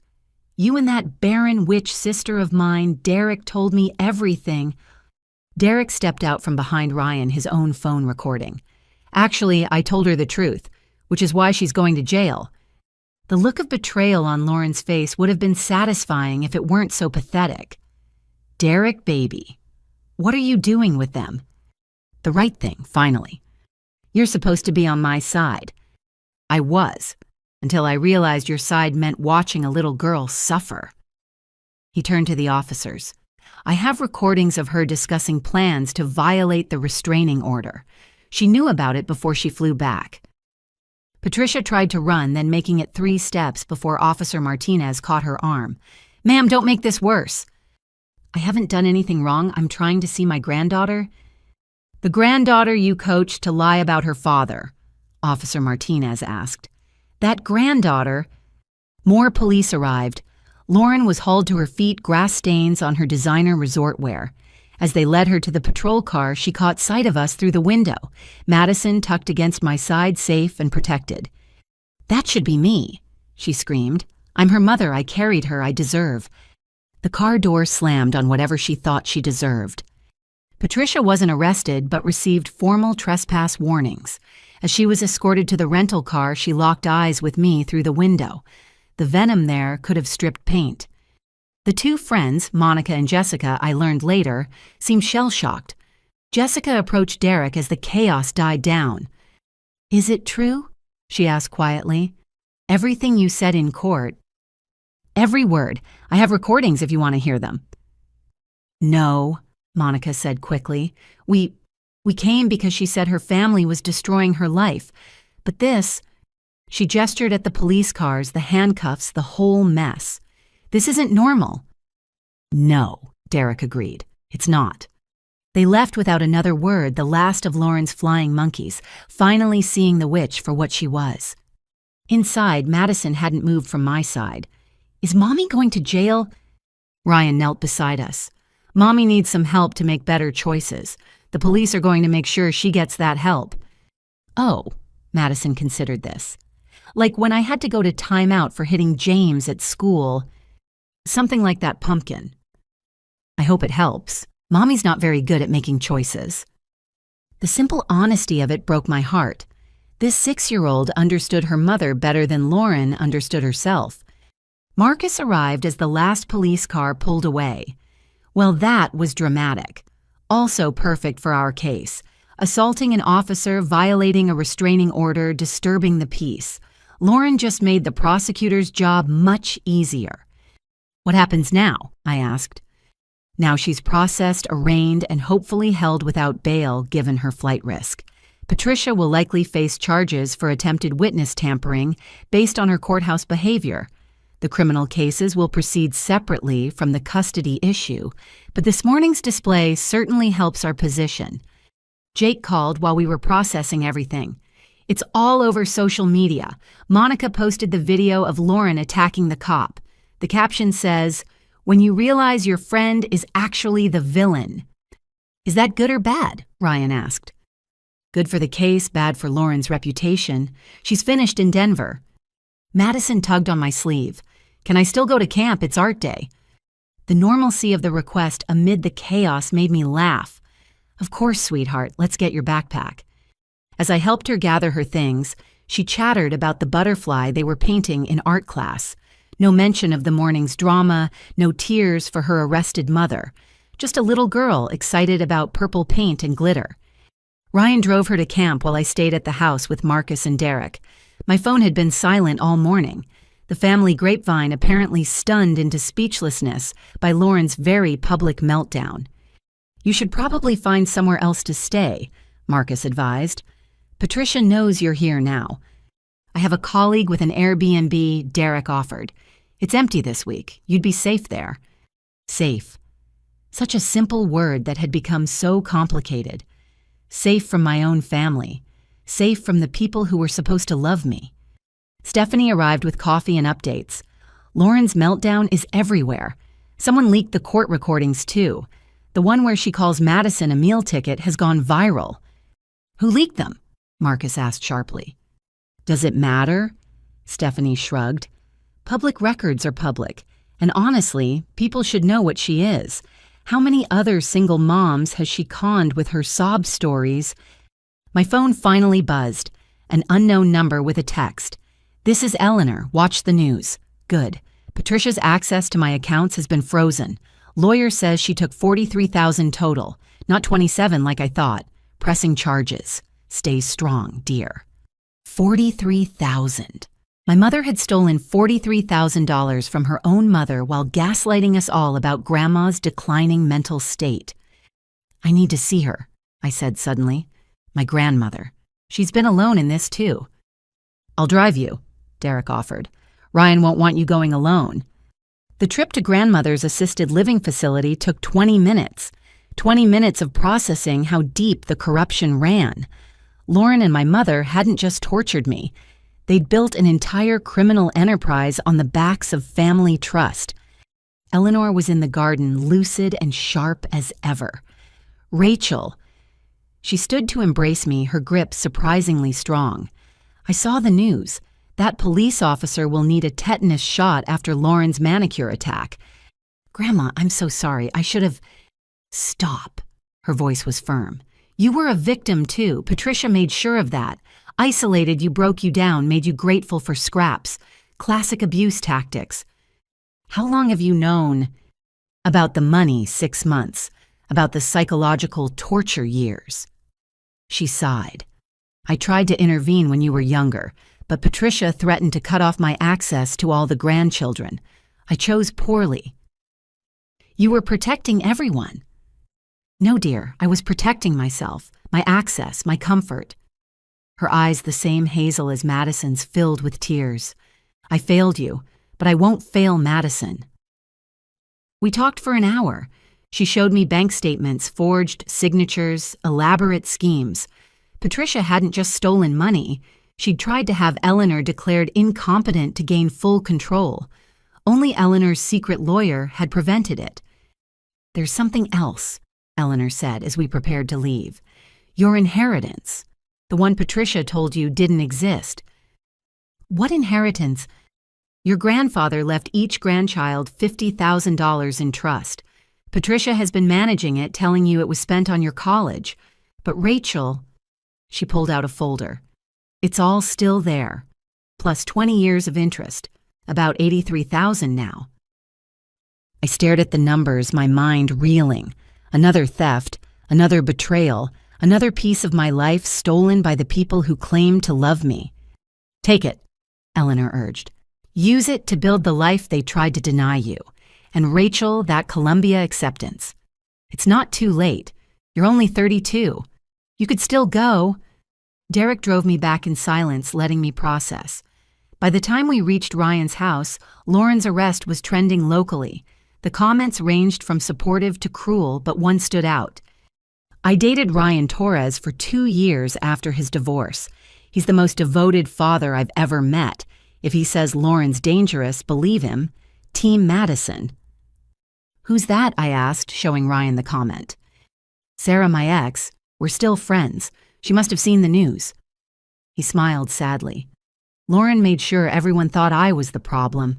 Nice to see the truth finally coming out. Madison returned from camp covered in purple glitter, proudly displaying a painting of a butterfly breaking free from a cocoon. It's you, Aunt Rachel. Me. Miss Katie said butterflies have to fight to get out, like how you fought to help me. She placed the painting carefully on the coffee table. Can I put it in my room at your house when you get one? When I get one, not if. When. This 6-year-old had more faith in my future than I'd had in decades. You know what? I said, making a decision. Yes, and maybe we can paint more butterflies for the walls. Purple ones. All the purple ones you want.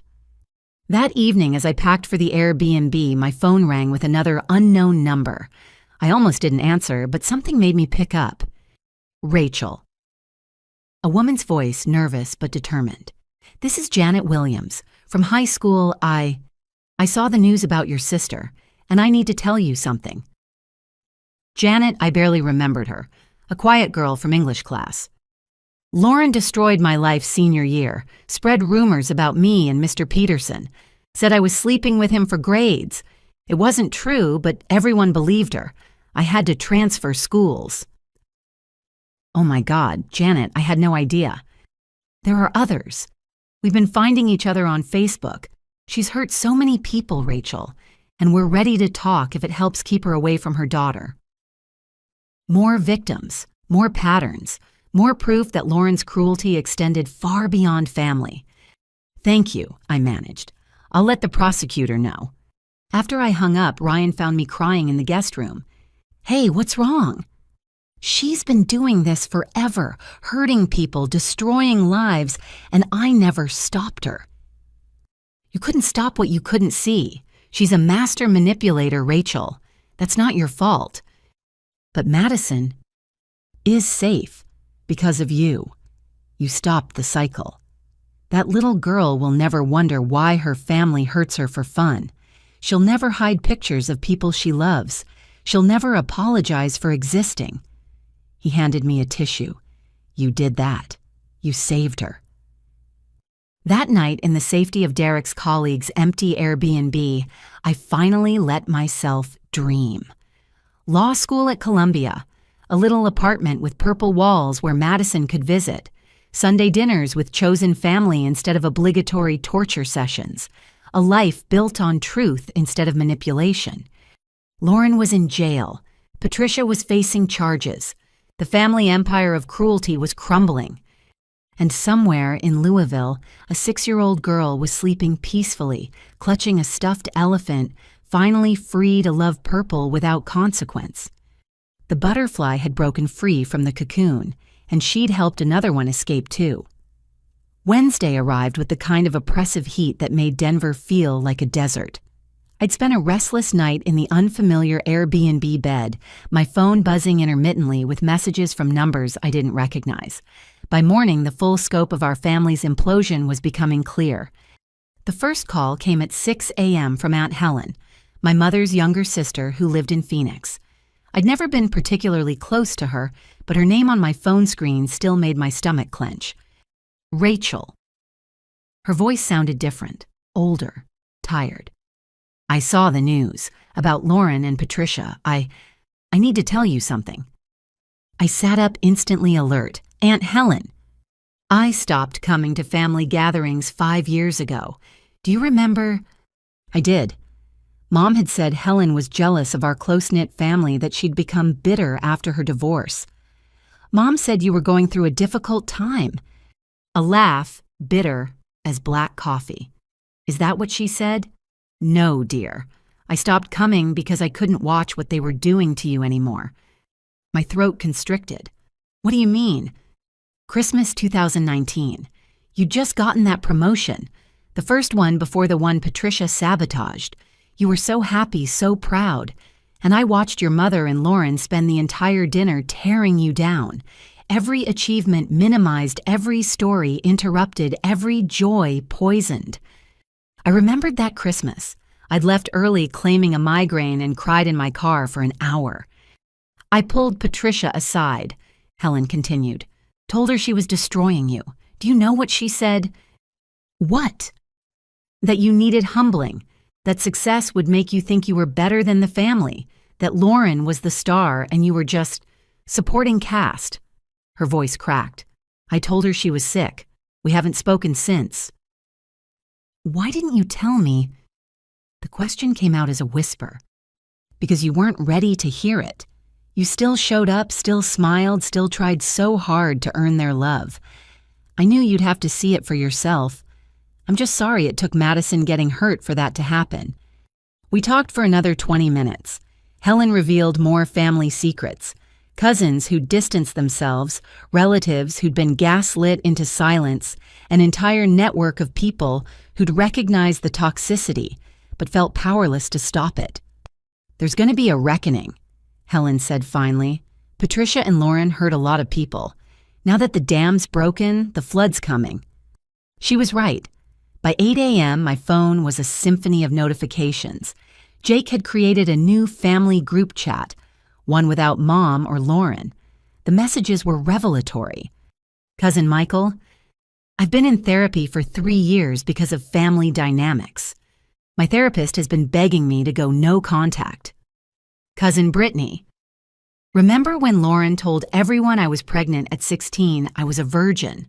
The rumor followed me for years. Uncle Robert Mom's brother, Patricia, borrowed $30,000 for Lauren's wedding and never paid it back. When I asked, she said I was being greedy. Jake, Amy's parents offered to pay for us to move to Texas. We're taking it. The family mythology was crumbling in real time. Every message revealed another cruelty, another theft, another life damaged by the toxic duo of my mother and sister. Ryan called during breakfast. "Madison's asking about you. She made you something at camp yesterday but forgot to give it to you. I can come by. Actually, would you mind picking her up from camp today? I have a meeting with Marcus about the permanent custody arrangement." Of course. Normal. Such a simple request, but it felt monumental. Being trusted with Madison, being part of her routine, being chosen family instead of obligatory burden. Derek texted while I was getting dressed. "Lauren's arraignment is at 2 p.m. Marcus says we don't need to be there, but I'm going. Want to come?" I did. I needed to see this through. The courthouse was a different circus than Monday's family court drama. Criminal court carried a different energy. Harder, less forgiving. Lauren appeared in orange jail clothes, her perfectly maintained appearance finally cracking. Her hair hung limp makeup, absent the cruel beauty she'd always weaponized, stripped away.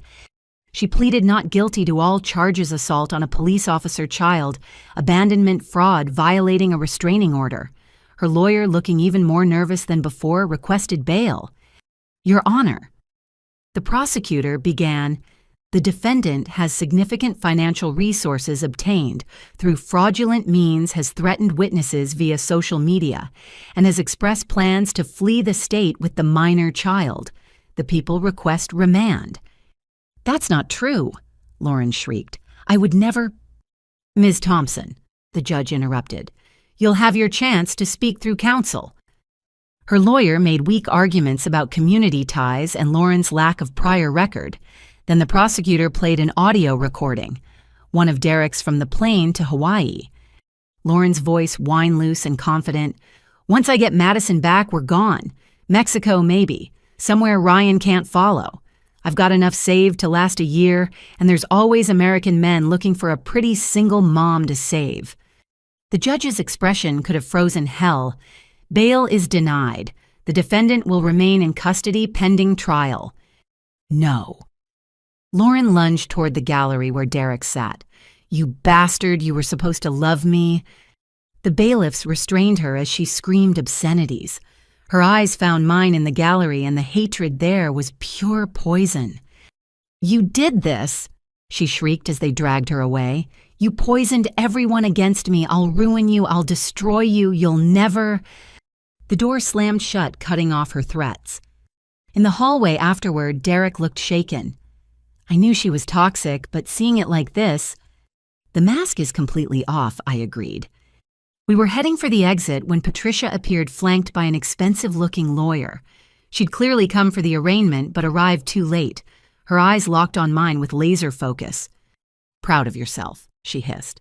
"Destroying your own sister." "She destroyed herself," I said calmly. "I just stopped enabling it." "You ungrateful—" "Mrs. Thompson," her lawyer interrupted, "don't say anything that could be used against you." Patricia's face went purple. "Used against me? I'm the victim here. My daughters, my family." "Your theft victim mother says differently." I cut in. 43,000, Mom. How do you steal 43,000 from your own mother?" She actually smiled, then a cold thing that belonged on a serpent. "Your grandmother is senile. Everyone knows that. Her accusations won't hold up." The forensic accountant disagrees. So does the video of you at the ATM with her debit card. The smile faltered. "You don't know what you're talking about." Tuesday, March 15th, $2,000 withdrawal. Thursday, March 17th, $1,500. Monday, March 21st. "Stop." Her lawyer stepped between us. "We're leaving." As they walked away, Patricia turned back. "You'll regret this, Rachel. When you're alone with no family, you'll regret choosing strangers over blood." "I already have a family," I called after her. "I chose them, and they chose me back." The truth of it hit me as I said it. Ryan, Madison, Derek, who'd become an unexpected ally. Jake and Amy choosing integrity over ease. Grandmother Eleanor finally free to speak truth. Even Stephanie and the growing network of Lauren's former victims. This was family. Messy, complicated, chosen family. I picked Madison up from camp at 3:30. She raced toward me with a construction paper card clutched in her hand. "Aunt Rachel, I made this yesterday but forgot." She thrust the card at me, bouncing with excitement. Inside, in crayon and glitter, she'd written, "Thank you for keeping me safe. Love, Madison." Below was a drawing of two figures holding hands, one tall with my dark hair, one small with her blonde pigtails. "It's beautiful," I managed around the lump in my throat. "Miss Katie helped with the spelling. Do you like the purple glitter I used extra because you like purple now too?" "I love it, sweetheart." As we drove to Ryan's house, Madison chattered about her day. Normal 6-year-old concerns. Who played what at recess, why chicken nuggets were better than fish sticks, how butterflies knew which flowers to visit. No mention of jail or court or family drama. Just a little girl finally free to be little. "Aunt Rachel," she asked as we pulled into the driveway, "are you sad about Aunt Lauren?" I considered how to answer honestly but appropriately. "I'm sad about the choices she made, but I'm happy you're safe." "Me too. Daddy says sometimes people we love make bad choices, and we can be sad about that, but still protect ourselves." "Your daddy's very smart." "He says you're smart too, and brave, like the butterfly who broke out even though it was hard." Ryan met us at the door, his meeting with Marcus having gone well. "Full custody paperwork will be filed by Friday. Lauren's criminal trial won't affect the civil case. Judge Harrison made the custody ruling independent of the criminal charges." "What about visitation?" "Supervised only if and when she completes parenting classes and therapy. Given her bail denial, that won't be for a while." Madison ran inside to put her backpack away, leaving us on the porch. "How was the arraignment?" Ryan asked. "Awful. She's completely decompensated, made threats in open court." Marcus warned me. "He's adding the threats to our documentation." He paused. "Are you okay? This can't be easy watching your sister." "She's not my sister," I said firmly. "Sisters don't do what she did. She's just someone I shared DNA with." My phone buzzed. Jake. "At the house packing. Mom showed up, tried to get in. Neighbors called the police. She's lost it, Rachel. Completely lost it." Another text from Amy. "We found journals in the attic. Lauren's from high school. You need to see these." Then Brittany. "Grandma's lawyer wants to talk to all the grandkids. Says it's important." The fractures were spreading the family earthquake, creating new fault lines with every aftershock. But somewhere in the rubble, something new was growing. Something healthier. "Want to stay for dinner?" Ryan asked. "Madison's been asking if you can teach her to make your famous spaghetti." "It's not famous. It's just spaghetti with hidden vegetables." To a 6-year-old who thinks ketchup is a vegetable that's culinary genius. I laughed, surprising myself. When had I last laughed freely without calculating how it would be used against me? I'd love to. That evening, as Madison carefully stirred the sauce under my supervision, I felt something I hadn't experienced in years: peace. Not the exhausted peace of surviving another family gathering, but real peace. The kind that came from being valued, appreciated, safe. My phone sat silent on the counter. The family members I'd blocked could rage into the void. The ones who mattered had already reached out, already chosen sides, already begun building something better. "Is this enough cheese?" Madison asked, holding up a handful of shredded mozzarella. "Perfect, you're a natural chef." She beamed, adding the cheese with careful concentration. "Maybe when you get your purple house, I can come cook with you there too." "Anytime you want, sweetheart." Ryan caught my eye over Madison's head, mouthing, "Thank you." But he had it backwards. I was the one who should be grateful. They'd given me something I'd never had. A soft place to land, a reason to be brave, a family that built each other up instead of tearing each other down. Lauren had left me at that airport to break me one more time. Instead, she'd set me free. And in trying to use her daughter as a weapon, she'd given us both the gift of escape. The spaghetti was perfect. The dinner conversation was easy. Madison's laughter filled the kitchen like music. This was what family was supposed to feel like. And now, finally, I knew the difference. Thursday morning brought a deluge of rain that turned Denver's streets into rivers. I sat in the Airbnb's small kitchen laptop open, reading through the emails that had poured in overnight. The subject lines alone told a story of widespread damage. Lauren Thompson's lies cost me my scholarship. Your sister destroyed my marriage. I lost my job because of her rumors. Finally ready to tell my story. 27 emails from Lauren's victims across 2 decades. Janet Williams had created a Facebook group called Survivors of Lauren T., and the membership was growing hourly. My phone rang, Grace Holloway from CPS. Ms. Thompson, I'm calling to update you on our investigation. We've interviewed Madison multiple times now, and some concerning patterns have emerged. My stomach tightened. What kind of patterns? Madison has been exhibiting signs of parentification, taking on adult responsibilities far beyond her age. She knows how to order food delivery because, quote, sometimes mommy forgets to come home for dinner. She can recite her father's phone number, your number 3 neighbor's numbers, and 911 because mommy says I need to be responsible for myself. She's 6 years old, I whispered. Yes. We've also discovered through her school that Madison was absent 47 days last year. Lauren provided doctor's notes, but we found those were forged. Madison tells us she stayed with various babysitters while her mother went on adventures. 47 days.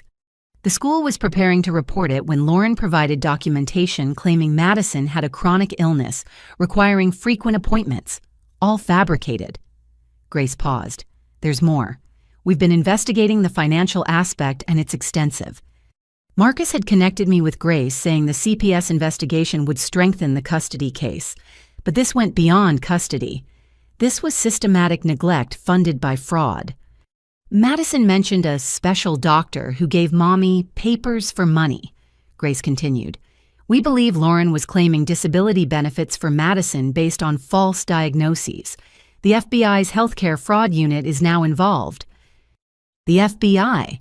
My sister hadn't just destroyed our family. She'd built a criminal enterprise on her daughter's back. What happens now? I asked. We continue investigating. Madison is safe with her father, which is our primary concern. But Rachel, prepare yourself. This is going to get worse before it gets better. After we hung up, I sat staring at my coffee, trying to process the scale of Lauren's deceptions. The email count had climbed to 31 while I was on the phone. A knock interrupted my spiraling thoughts. Derek stood in the rain, looking exhausted. Sorry to just show up, he said, but you need to see something. He came in dripping, pulling out his laptop. Remember Lauren mentioned a storage unit once I found the key in my apartment.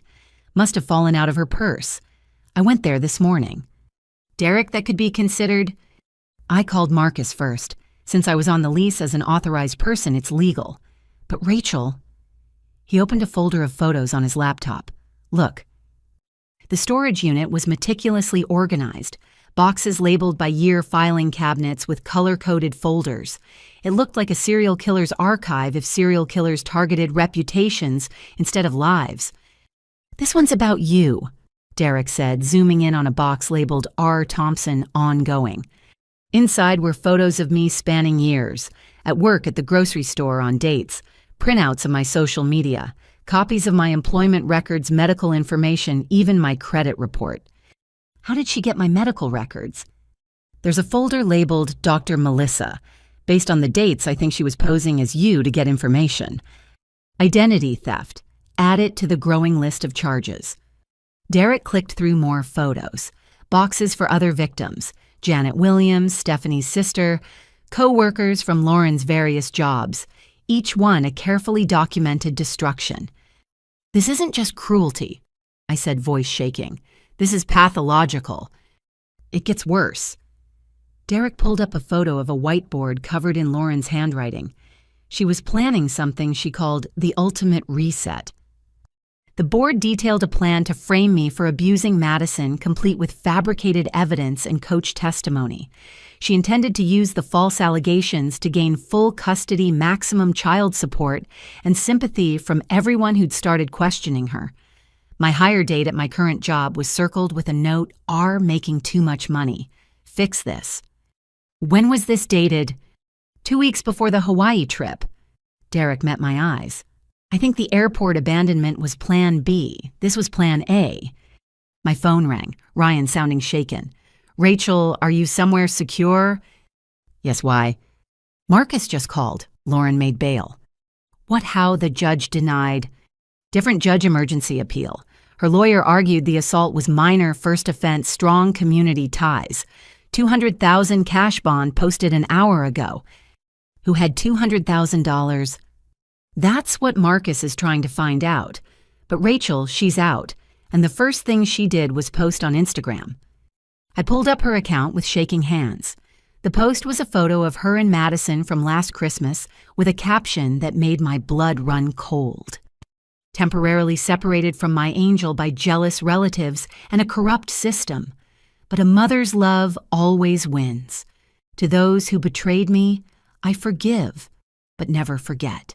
To my baby, Mommy's coming. The comments were already pouring in. Some supportive buying her victim narrative, others calling her out with screenshots from the leaked recordings. But it was a comment from an account called Truth Seeker 2019 that made me freeze. "Check your mailbox, R, a friend." "I need to go to my apartment," I told Derek. "Absolutely not. It could be a trap." "Then we call the police to meet us there. But if someone's trying to help..." An hour later, we stood in my apartment building's lobby with Officer Martinez and her partner. My mailbox contained only one item, a manila envelope with no return address. Inside were bank statements, not Lauren's, my mother's. The deposits matched the amount stolen from grandmother Eleanor exactly. But more interesting were the withdrawals. $20,000 here, $30,000 there, all to an account labeled LT Enterprises. "Lauren had a business account?" Officer Martinez asked. I shook my head. Not that I knew of. The second page showed where the money went. Property in Costa Rica, a boat registration in Florida, investment accounts in the Caymans. Lauren hadn't just been stealing, she'd been building an escape plan. "This is evidence of money laundering," Officer Williams said. "We need to get this to the Financial Crimes Unit immediately." Derek's phone buzzed. "Unknown number," he said, then answered cautiously. "Hello." His face went pale. He put it on speaker. "Should have minded your own business," Lauren's voice cold and controlled. "But you always were weak, falling for my pathetic sister's victim act." "Lauren, you're violating..." "Shut up, I'm only calling once. Tell Rachel she has 24 hours to fix this. Call off the dogs, drop the charges, convince Ryan to be reasonable about custody, or I release everything." "Everything?" Derek asked. "Oh, didn't she tell you poor innocent Rachel has secrets too? That married professor in college, the one whose wife left him after finding those photos, ask Rachel about that." The line went dead. "What's she talking about?" Derek asked. I sank into my couch, the weight of another manipulation crushing me.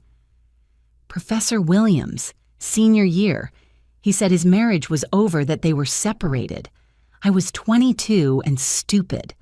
When his wife found out, she blamed me publicly, called me a homewrecker in front of the entire English department. That's not... The photos were selfies I'd sent him. Nothing explicit, but intimate. Flirty. I covered my face. I found out later he'd shown them to colleagues bragging. His wife saw them during the divorce proceedings. The whole thing was humiliating. "Rachel," Officer Martinez said gently, "you were barely an adult taken advantage of by someone in power. That's not a scandal. That's a Me Too story." Lauren doesn't see it that way. She's kept those photos somehow. She'll twist it, make it look like I'm some predator who goes after married men. Use it to discredit me as a witness. "Let her try," Derek said firmly. "She's the one with fraud charges, assault charges, abandonment charges. Some 10-year-old photos of you being manipulated by a professor don't change that." My phone rang. Marcus. "We found out who posted bail," he said without preamble. Patricia mortgaged her house, the same house she bought with money stolen from Eleanor. The twisted irony of it. Stolen money used to free the thief's accomplice. There's more, Marcus continued. The prosecutor's office received a package this morning. Photos of you with what appears to be a married man and a letter claiming you're unstable, jealous of Lauren's motherhood and have a history of breaking up families.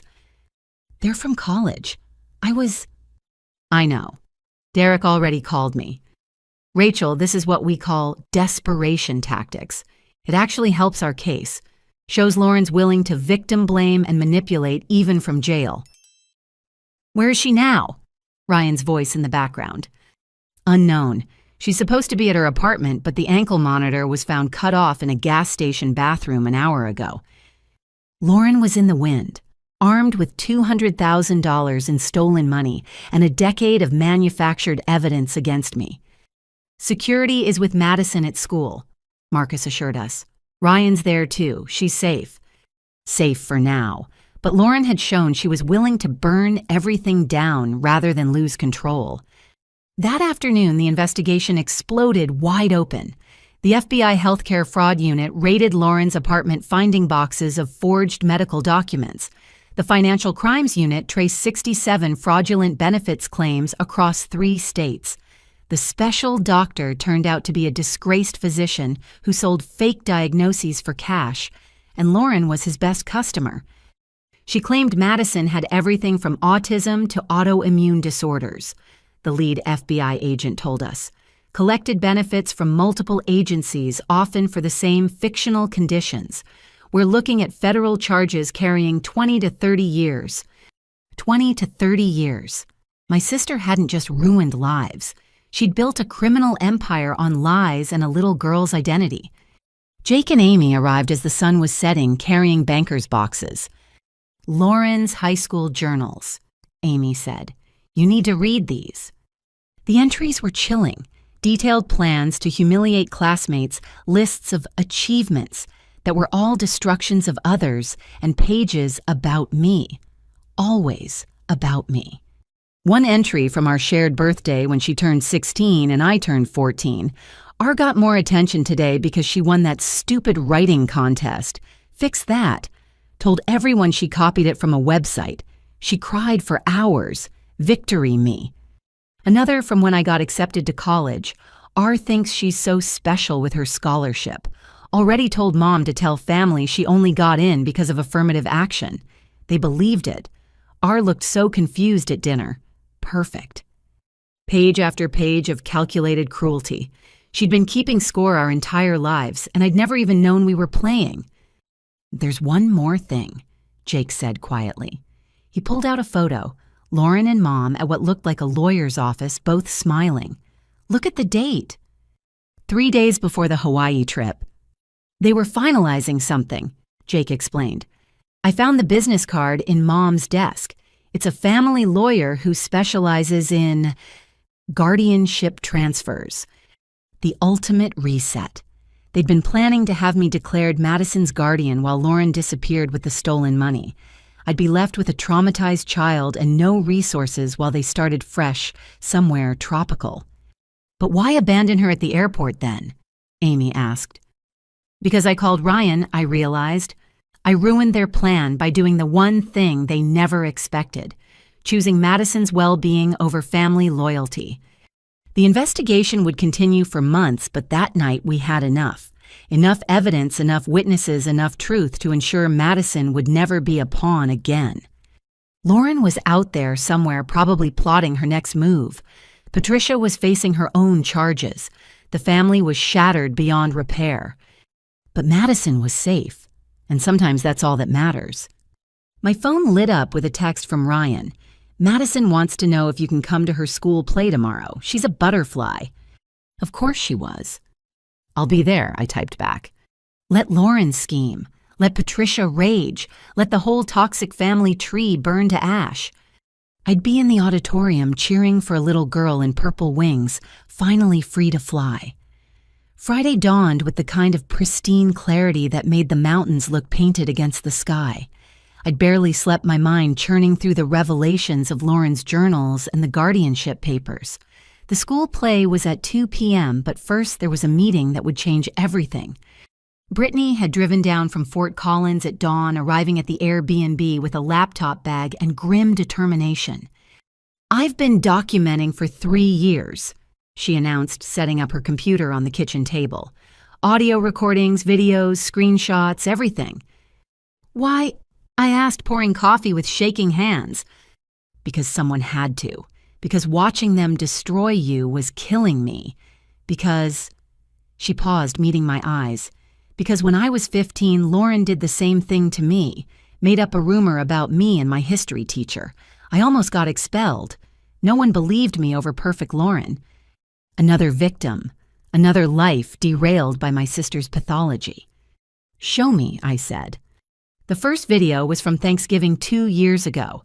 The quality was shaky, clearly filmed secretly from Brittany's phone propped against her purse, but the audio was crystal clear. Lauren's voice. "Watch this. I'm going to ask Rachel about her dating life." Mom's giggle. $20 says she tears up within 5 minutes. "You're on. Hey Rachel, how's the dating scene? Meet anyone who can tolerate you yet?" I watch my past self on screen shoulders, hunching, smile, faltering. "It's fine. Just focusing on work right now." "Of course you are. Work doesn't require social skills." Lauren's laugh was poison honey. "Remember when she thought that guy from accounting was interested? Turned out he just needed help with Excel." The camera caught my face crumbling while the family laughed. I remembered that day. I'd cried in the bathroom, wondering why I could never say the right thing. "I'm so sorry," Brittany whispered. "I should have said something." "You were protecting yourself," I said. "I understand." The next recording was worse. Christmas dinner, Lauren holding court about her motherhood struggles while Madison played alone in the corner. "Being a single mom is so hard." Lauren sighed dramatically. "Rachel wouldn't understand. She can barely take care of herself, let alone a child." "Some people aren't meant to be mothers," Patricia added, looking directly at me. "It's better they know their limitations." In the video, Madison approached me with a toy, asking quietly if I'd play. Lauren's voice cut sharp. "Madison, leave Aunt Rachel alone. She doesn't like children." "But she reads me stories." "Only because she has to. Come here." The look of hurt on little Madison's face as she was pulled away from me was heartbreaking. Even then, they were poisoning her against anyone who might show her genuine affection. "This one's from last month," Brittany said, queuing up an audio file. "The pre-vacation dinner you weren't invited to." The planning session for my abandonment. Every detail discussed like a military operation. Mom suggesting the airport security delay. Lauren calculating exactly when to cancel my ticket. Jake weakly protesting before being shut down. Even the $200 was debated. Too little would seem insulting, too much might make me suspicious. "The best part," Lauren's recorded voice said, "is she'll thank us afterward. She always does. Remember when we convinced her she'd lost Grandma's ring? She apologized for months, even after I found it in my jewelry box. I didn't remember losing any ring, because I hadn't. Another gaslight, another manipulation I'd internalized as my own failure. Brittany had 37 files, hours of systematic abuse disguised as family gatherings. But the most damning came from a video she'd taken just last week after the arrest. Patricia speaking to someone off camera. "This is temporary. Lauren's too smart to stay in jail. We just need to discredit Rachel and that pathetic ex-husband. I've already started spreading rumors at the country club. By the time this goes to trial, everyone will know Rachel's a jealous spinster who seduced her sister's boyfriend to steal her child." "What about the evidence?" the other voice asked. "Evidence can be explained away. Public opinion can't. We destroy Rachel's reputation and no jury will believe her." I was about to respond when my phone rang. Ryan, breathless with panic. She was here, Lauren, at the school. "What, how?" "She didn't try to get in, just stood at the fence during recess watching. Madison saw her and completely shut down. Won't speak, won't move. The counselor has her now." "I'm on my way." Brittany drove while I called Marcus. By the time we reached the elementary school, police cars surrounded the building. Parents clustered in worried groups while staff tried to maintain order. Inside the counselor's office, Madison sat curled in a ball on the couch, Ryan beside her. She wasn't crying. Somehow that was worse, just staring at nothing with glassy eyes. "Hey, sweetheart," I said softly, kneeling in front of her.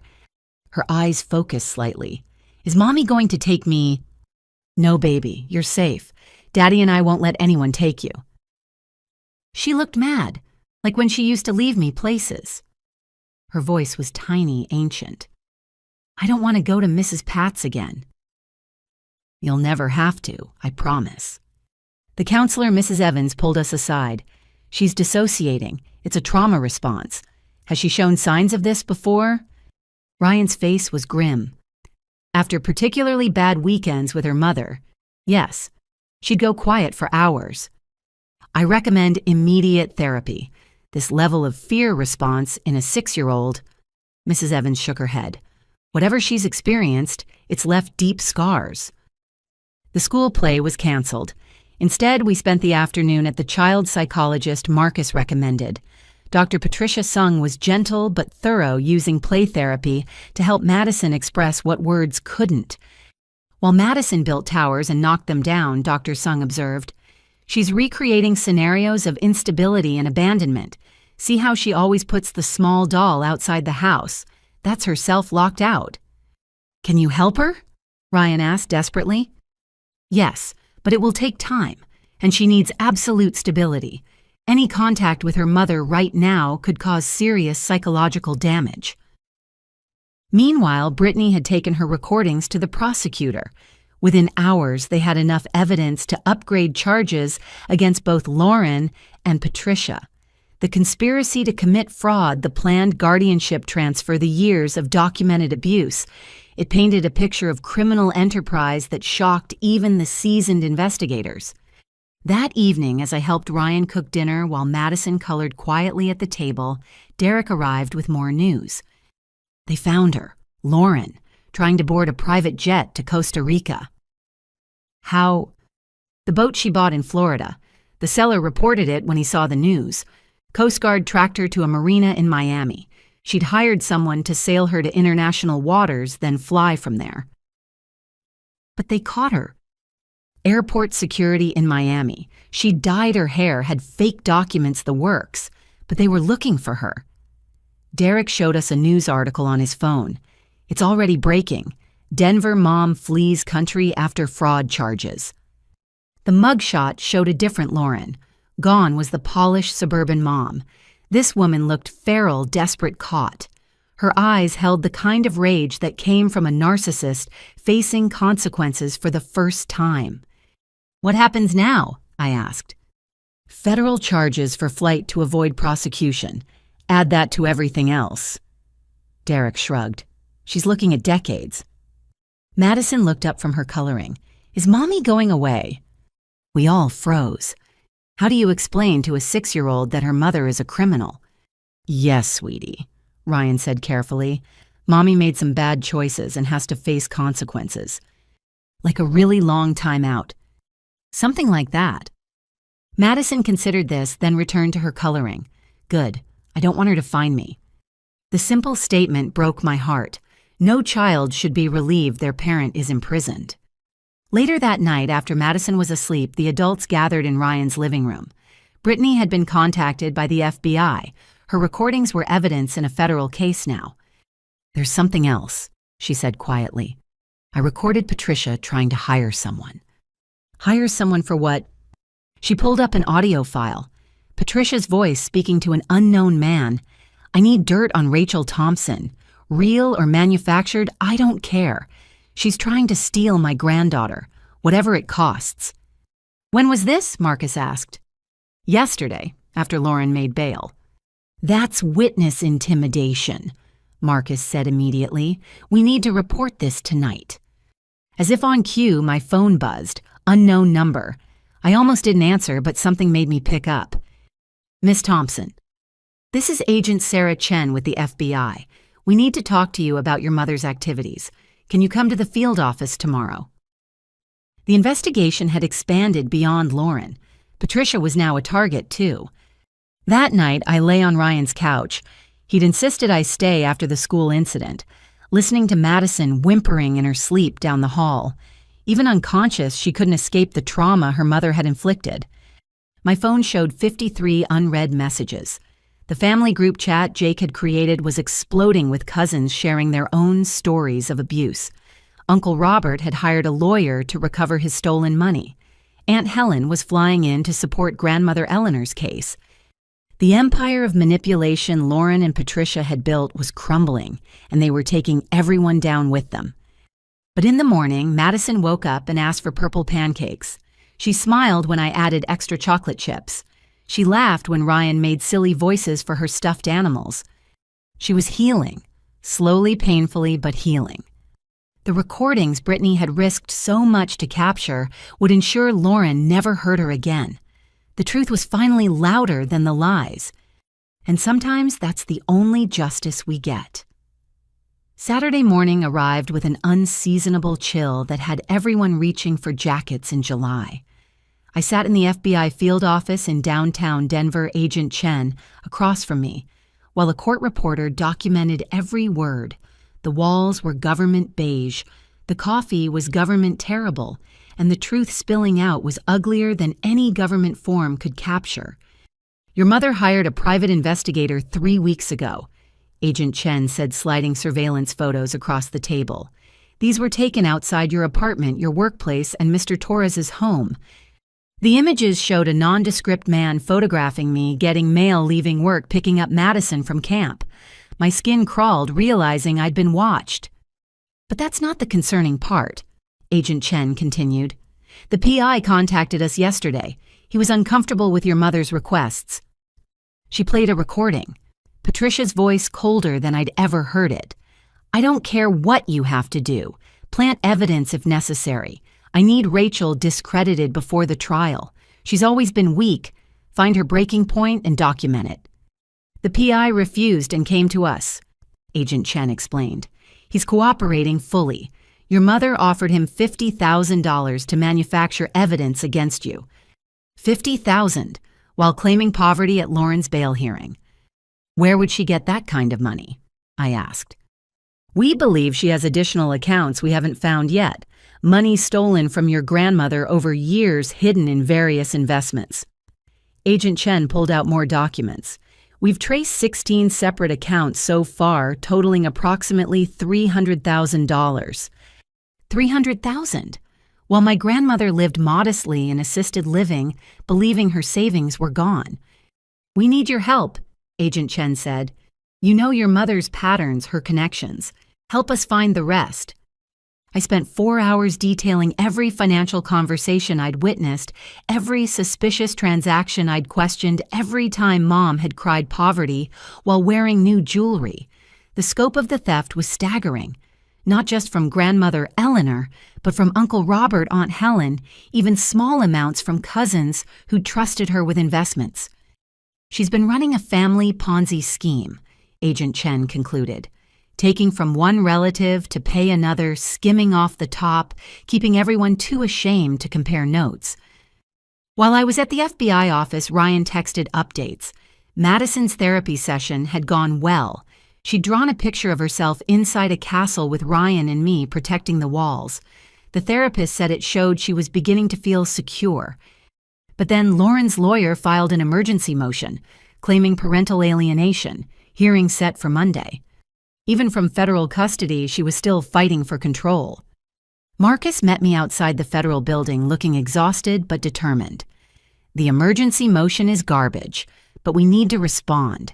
She's claiming the arrest was staged to traumatize Madison and turn her against her mother. Staged, she assaulted a police officer." "I know, but her new lawyer, not the nervous public defender, someone expensive, is arguing everything was orchestrated by you and Ryan. They're painting you as masterminds who planned this for months." "Who's paying for the expensive lawyer?" "That's what we need to find out." We drove to Marcus's office where Derek was already waiting with more revelations. He'd been going through Lauren's computer files, finding a treasure trove of criminal evidence. She had spreadsheets, Derek said, pulling up files, tracking every benefits payment, every forged document, every con. She was proud of it, Marcus, kept meticulous records like it was a business. The spreadsheets showed years of fraud, disability claims for Madison across multiple states, benefits collected for conditions Madison never had, charitable donations solicited through fake sob stories, even a GoFundMe for Madison's cancer treatment that raised $23,000. Madison never had cancer, I said, feeling sick. No, but Lauren had photos of her at the hospital. Turns out she was taking her to the ER for fake emergencies to get documentation. Derek's voice was hollow. She put that baby through unnecessary medical procedures for paperwork. The scope of the abuse kept expanding. Every revelation showed new depths of depravity, new ways Lauren had exploited her own child. Jake and Amy arrived with the last of Lauren's journals from the attic. The recent ones were worse than the high school entries. Detailed plans for destroying anyone who crossed her, including me. One entry from 6 months ago, R got another promotion, time to activate the nuclear option. Already laid groundwork with Mom about R's mental health issues. Few more months of gaslighting and we can have her committed. Then Madison's trust fund goes to next of kin, me. What trust fund? I asked. Jake looked grim. Turns out, Grandpa didn't just leave us $50,000 each. He left a separate trust for his great-grandchildren. Madison has $100,000 Lauren's been trying to access. Another financial motive. Another reason she'd never willingly give up custody. That evening, we gathered at Ryan's house for what felt like a war council. Brittany had driven down again with more recordings. Stephanie brought correspondence between Lauren and various marks. Even Jake's wife, Amy, had been investigating finding Lauren's hidden social media accounts where she bragged about her cons to online communities of fellow fraudsters. She had a mentor. Amy explained, showing us screenshots. Someone teaching her advanced fraud techniques. They call it lifestyle funding, using children as financial assets. Madison was at a sleepover with her best friend, the first normalcy she'd had in weeks. It felt strange planning legal strategy in her absence, but also right. She deserved one night of just being a kid. Monday's hearing is crucial, Marcus explained. If Lauren's lawyer can create any doubt about our motivations, it could complicate the criminal case. What do they need to prove? Ryan asked. That you and Rachel conspired to steal Madison, that the airport incident was planned, that you've been turning Madison against her mother deliberately. That's insane, I protested. Of course it is, but Lauren's new lawyer is sharp. He'll twist everything. Marcus turned to Brittany. Your recordings are our ace. They show the real conspiracy was Lauren and Patricia against Rachel. We spent hours preparing testimony, organizing evidence, creating timelines that proved the airport abandonment was Lauren's plan, not ours. By midnight, we had boxes of documentation ready. Sunday was supposed to be peaceful, but Patricia had other plans. She showed up at Grandmother Eleanor's facility, violating the restraining order, trying to convince her mother to drop the charges. She said I was confused. Eleanor told me over the phone, voice shaking with anger, that I'd forgotten lending her the money. When I showed her the forensic accounting report, she tried to grab it. Security had to escort her out. Another violation. Another charge. Patricia was spiraling just like Lauren, unable to accept that their victims were fighting back. That afternoon, I finally visited my apartment to get more clothes. Sarah came with me for safety, but the place felt violated. Knowing someone had been photographing me here, that Lauren had detailed plans to destroy me within these walls, it no longer felt like home. You could stay with me, Sarah offered as I packed. My spare room's not much, but it's safe. Thanks, but I think I need to find somewhere new, somewhere Lauren's never been. As if summoned by her name, my phone rang. Unknown number with a Florida area code. Against my better judgment, I answered. You think you've won? Lauren's voice was different, flat, cold. "You have no idea what I'm capable of. Enjoy playing mommy while you can. It won't last." "Lauren, you're violating—" "I've been violating things my whole life, sister dear. Rules, laws, people. But you were my masterpiece. 32 years of breaking you down, building you up just enough to break you again. And you finally fought back. I'm almost proud." "This call is being recorded," I said, hitting the record button on my phone. She laughed. "Good. Record this too. I will get out. I will get Madison. And when I do, you'll wish you'd just watched her at the airport like a good little puppet." "Why?" The question escaped before I could stop it. "Why did you hate me so much?" Silence. Then, "Because you existed. Because Mom loved you for 5 minutes before I was born. Because you had potential I had to destroy before it made me look ordinary." Her voice dropped to a whisper. "Because breaking you was the only time I felt alive." The line went dead. I stood in my violated apartment holding my phone, finally understanding. There was no fixing this. No therapy that would make Lauren safe. No amount of love that would fill the void where her soul should be. She was a predator, and Madison had been her preferred prey until I'd interfered. Monday morning came too soon. The courthouse was packed. Apparently someone had leaked that this was connected to the viral airport abandonment case.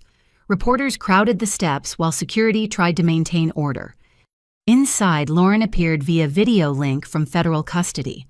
Orange was still her color, but she'd managed to style her hair and apply makeup. She looked every inch the persecuted mother her lawyer would portray. But she hadn't counted on Brittany's recordings. One by one, we played them. Lauren planning the abandonment, calling Madison a meal ticket, discussing the fraud schemes, bragging about destroying me. The judge's expression grew stonier with each piece of evidence.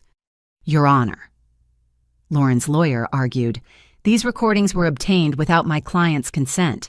They're inadmissible." "Colorado is a one-party consent state," Marcus countered. "Ms. Brittany Thompson was present for all recordings, making them perfectly legal." Additionally, the prosecutor added, "They corroborate the evidence found in Ms. Thompson's storage unit computer files and personal journals. The conspiracy is well documented." Lauren watched from the screen, her mask finally slipping as recording after recording played. The moment she realized we had everything, years of her own words condemning her, was almost worth the decades of pain. "I've heard enough," the judge finally said. "Not only do I find no evidence of parental alienation by Mr. Torres or Ms. Rachel Thompson, I find substantial evidence of a pattern of abuse, neglect, and exploitation by Ms. Lauren Thompson. The existing custody order stands. Furthermore, I'm recommending additional charges be filed based on the evidence presented today." "No." Lauren's scream through the video link was primal. "You can't take her. She's mine. I made her. She belongs to me." The judge terminated the video connection, but her screams echoed in the sudden silence. Outside the courthouse, reporters shouted questions, but I only had eyes for Ryan, who was reading a text with tears streaming down his face. "What is it?" I asked, fearing the worst. He showed me the phone, a message from Madison's friend's mother. "She just asked if she could call you Aunt Rachel at school. Said you're her real family now. Thought you should know." Real family.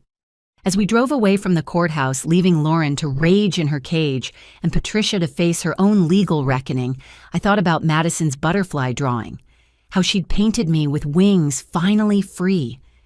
The legal system would handle the crimes. The therapy would handle the trauma. But the healing that came from a 6-year-old choosing to claim me as family, not because blood demanded it, but because love earned it. The reckoning was far from over. There would be more hearings, trials, testimonies. Lauren would scheme from prison. Patricia would play victim until the end. But Madison was safe. She was loved. She was free. And so, finally, was I. The criminal trial began on a Tuesday that felt more like autumn than summer, with golden leaves already kissing the courthouse steps. 2 months had passed since Lauren's arrest, 2 months of legal preparation and emotional recovery. Madison had started second grade with a new therapist, a new routine, and slowly blooming confidence. But today, all of Denver would hear the truth about Lauren Thompson. The courtroom was packed. Media coverage had turned the case into a sensation. Mommy Dearest meets Mile High City, one particularly tasteless headline read. But beyond the sensationalism was real interest in how a mother could systematically exploit her own child for profit. I sat in the witness section with Ryan, Derek, Brittany, and surprisingly Jake and Amy, who'd flown in from Texas to testify. Even Stephanie was there, having become an unexpected ally in seeking justice. Lauren entered in shackles, her appearance drastically changed. The polished suburban mom was gone, replaced by someone harder, angrier. Prison had stripped away her masks, leaving only the predator beneath. The prosecutor, ADA Michelle Santos, was a force of nature. In her opening statement, she laid out the scope of Lauren's crimes with surgical precision. Ladies and gentlemen of the jury, the defendant didn't just commit fraud. She weaponized her own child. She turned motherhood into a criminal enterprise, collecting over $400,000 through false claims, while subjecting her daughter to medical procedures she didn't need, abandoning her with strangers, and teaching her that love comes with a price tag. The defense attorney, Marcus Webb, tried to paint Lauren as a struggling single mother who made desperate choices, but even he seemed to struggle with his client's actions as the evidence mounted. The first week was financial. FBI forensic accountants detailed the web of fraud: 67 false benefit claims across 5 states, forged medical documents, fake charities. The GoFundMe for Madison's non-existent cancer was particularly damning. She posted updates about her daughter's brave fight, the forensic accountant testified, complete with photos from unnecessary ER visits she'd orchestrated. Donors sent prayers and money for a disease that existed only in the defendant's imagination. But it was the medical testimony that broke hearts. Dr. Jennifer Martinez, a pediatric specialist, had reviewed Madison's medical history. This child was subjected to 43 unnecessary medical procedures over 4 years. She testified. Blood draws, scans, even a spinal tap, all for conditions she didn't have. The defendant would present at different hospitals with different symptoms, doctor shopping, until someone would perform the test she needed for documentation. What effect would this have on a child? Ada Santos asked. Severe medical trauma, fear of doctors, anxiety, potentially lifelong trust issues. This child learned that feeling well meant something was wrong because her mother needed her to be sick. The courtroom was silent except for the court reporter's keys and muffled crying from the gallery. Derek testified on day 3. He was calm, methodical, playing recording after recording. Lauren's voice filled the courtroom, calling Madison a meal ticket, discussing fraud techniques, planning my destruction. When did you realize the extent of the defendant's actions? Santos asked. When Madison begged me not to tell her mother she'd had a nightmare about wanting to live with her dad, a 6-year-old terrified of wanting her father. That's when I started recording everything. And what made you come forward? Derek looked directly at Lauren. Because someone had to protect Madison. Her mother wasn't going to. Lauren's expression was murderous, but she stayed silent on the advice of counsel. The character witnesses painted a pattern spanning decades. Janet Williams from high school, 3 former co-workers whose careers Lauren had sabotaged, a neighbor whose daughter Lauren had tried to frame for theft. She was systematic, one testified. She'd identify your weakness, exploit it, then gaslight you into thinking you were crazy for suspecting her. Then came my turn. I'd testified in the family court hearings, but criminal court was different. More formal, more final. I wore the blue suit I'd bought for a presentation I never gave. Lauren had called my office that morning, claiming a family emergency, making me miss it. State your name for the record. Rachel Marie Thompson. And your relationship to the defendant. I looked at Lauren. She smiled, that cold predator's smile I now recognized had been there all along. She's my biological sister, nothing more.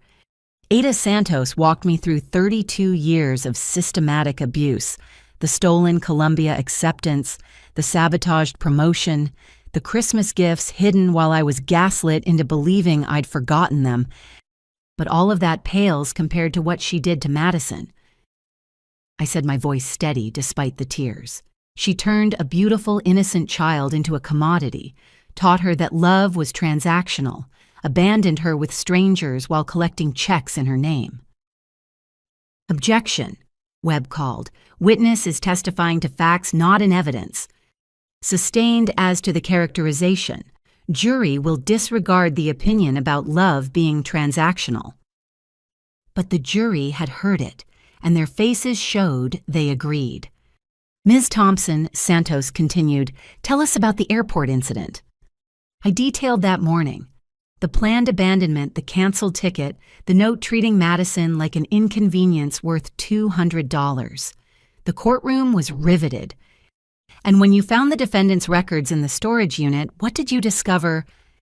Boxes documenting decades of, I don't even know what to call it, revenge entertainment.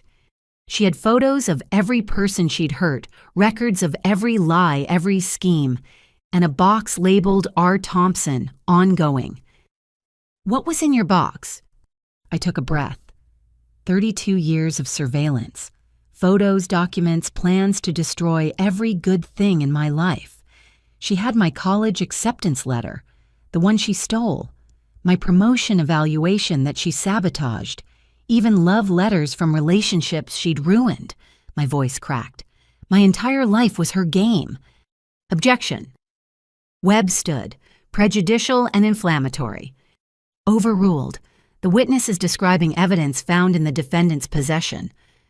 Lauren leaned forward then, and for just a moment her mask slipped completely. The hatred in her eyes was so pure, so absolute that several jurors recoiled.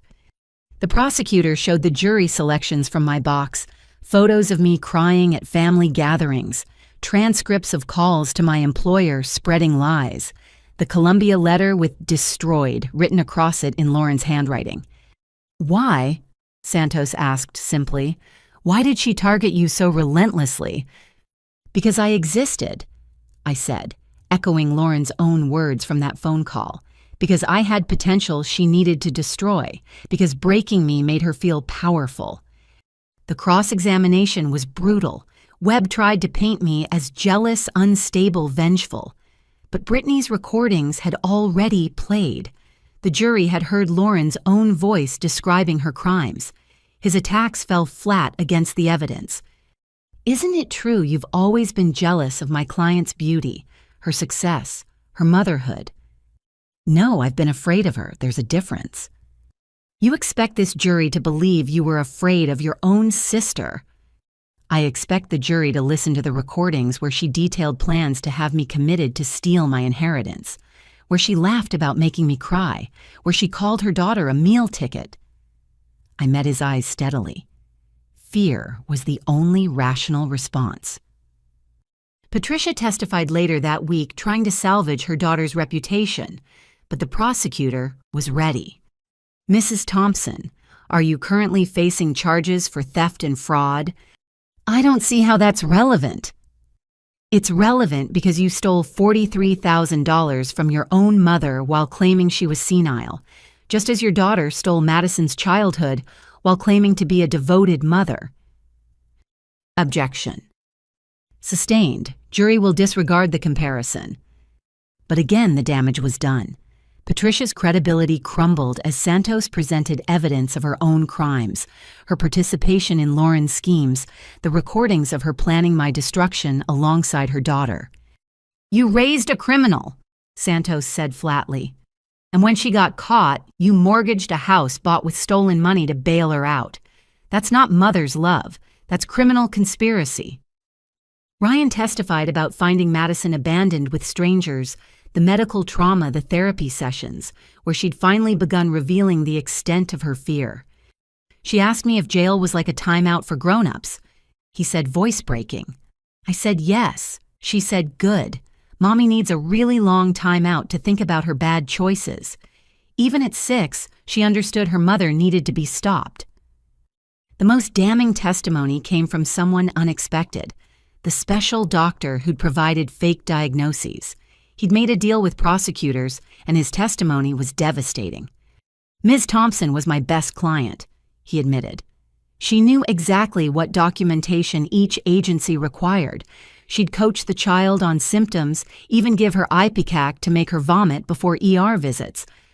She made her own child sick regularly. Said a little suffering now meant financial security later. He looked at Lauren with disgust.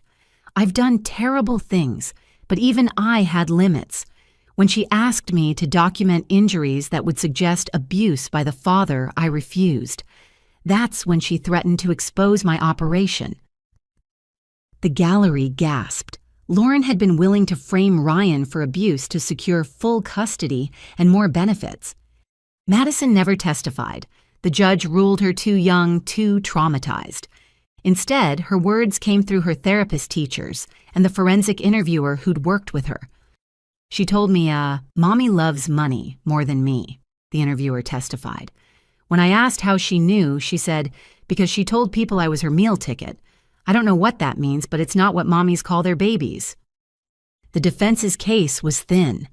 Character witnesses who hadn't seen Lauren in years. A psychologist who tried to claim she had a personality disorder that diminished her responsibility, which backfired when the prosecution's expert explained that antisocial personality disorder didn't excuse criminal behavior, just explained it. Lauren took the stand on the final day. It was a disaster. She tried to cry, but no tears came. She tried to explain, but every justification made her sound worse. When shown the recordings, she claimed they were edited. When presented with her own journals, she said I'd planted them. Everyone's against me. She said the victim narrative worn thin. They're jealous of what I built. What you built? Santos asked during cross. You mean the criminal enterprise funded by your daughter's suffering? I mean my successful life that my bitter sister couldn't stand. The life funded by fraud, alleged fraud. Santos smiled coldly. Let's talk about those allegations. She pulled up exhibit after exhibit. Forged documents in Lauren's handwriting, banking records showing deposits from fraudulent claims, photos from the storage unit. With each piece of evidence, Lauren's composure cracked further. By the time Santos showed the jury Lauren's trophy book, the detailed records of every life she'd destroyed, the mask was completely gone. You documented your crimes like achievements, Santos said. Why? Because I'm smarter than all of you, Lauren exploded. Because I could manipulate anyone, make them believe anything. Because stupid people deserve what they get. Her lawyer's head dropped into his hands. So you admit to the frauds. I admit to being better at the game than anyone else. The game of defrauding the government, of medically abusing your child, of destroying your sister's life. Lauren's smile was pure malice, especially that last one. The jury deliberated for less than 3 hours. Guilty on all counts. As the verdict was read, Lauren stared at me with hatred so intense it felt like a physical force. But behind it, for just a moment, I saw something else shock. She truly believed she'd get away with it, that her manipulations would work even here. The sentencing would come later, but the prosecutor told us she was facing 30 to 40 years, based on the federal charges alone. As we left the courthouse, Madison was at home making cookies with Ryan's neighbor, blissfully unaware that her mother had just been convicted of 43 criminal counts. The media surrounded us, but I had only one statement. A 6-year-old girl is safe tonight. That's all that matters. But it wasn't all. The truth had finally been revealed in all its ugly glory. Lauren Thompson wasn't a struggling single mother or a victim of circumstance. She was a predator who'd used her own child as a weapon and an ATM. The city of Denver knew it. The jury knew it. Most importantly, the little girl making purple frosted cookies finally knew it wasn't her fault. Sometimes the truth doesn't set you free. Sometimes it just validates what you've always known, that the monster under your bed was real, and she called herself your sister. But monsters can be caged, and little girls can learn to sleep peacefully, knowing the locks are strong and the people who love them stand guard. The truth was out. Now the healing could really begin. October arrived with golden aspens and the kind of crisp air that made Denver feel like a fresh start. 3 weeks had passed since Lauren's conviction, 3 weeks of something I'd never experienced before: peace. Real, actual peace, not the exhausted calm between family storms. I stood in the empty living room of my new apartment boxes stacked against freshly painted walls. Lavender in the bedroom because Madison had insisted purple makes everything better. She was right. After 32 years of being told my preferences were wrong, painting walls the exact shade I wanted felt like revolution. "Where do you want this?" Ryan asked, carrying in a box labeled Kitchen Fragile. "Counter's fine, thanks for helping." Madison would never forgive me if I didn't help Aunt Rachel move into the purple house. He set the box down carefully. "She's made you approximately 17 housewarming gifts. Fair warning." The apartment was small but perfect.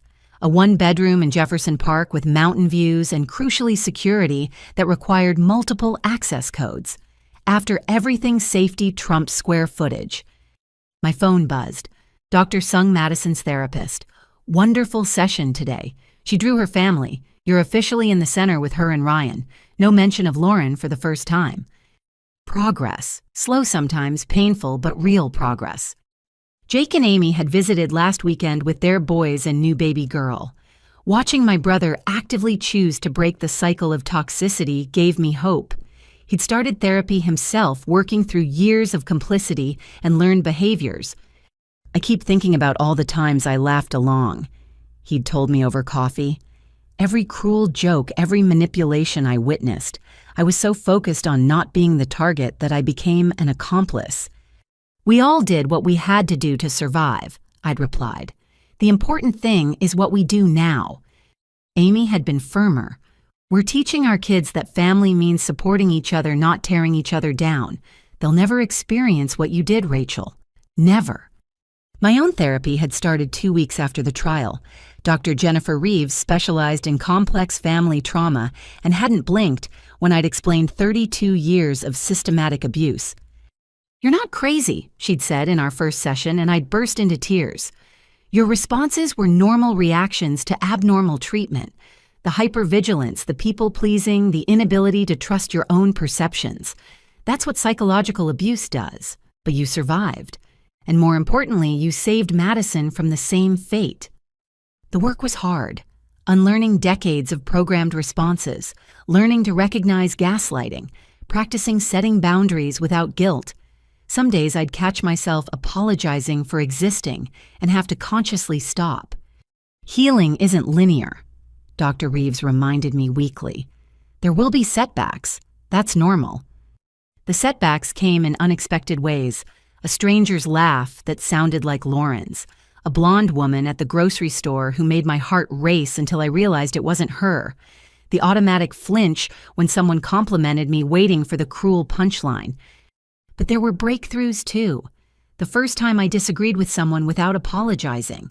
The day I wore a bright red dress because I liked it, not caring if it drew too much attention. The morning I looked in the mirror and didn't hear my mother's voice cataloging my flaws. Madison's progress was even more remarkable. The silent, terrified child from the airport had transformed into a chattering, giggling 7-year-old who painted butterflies on everything and insisted on teaching me her special pancake recipe, which was just regular pancakes with food coloring and sprinkles. But I'd take that secret to my grave. "Aunt Rachel, look," she'd squealed last week, showing me a school project. "I wrote about my hero, and it's you." The crayon drawing showed a figure with dark hair and a purple cape, standing between a small blonde girl and a scary scribble labeled, "Bad Things." "My aunt saved me from being sad," her careful printing read. "She made sure I was safe with Daddy. Heroes don't always wear capes, but I drew one anyway because it's cool." Ryan had found me crying over that paper for 20 minutes. The legal proceedings continued in the background. Lauren had been sentenced to 37 years federal, with state charges still pending.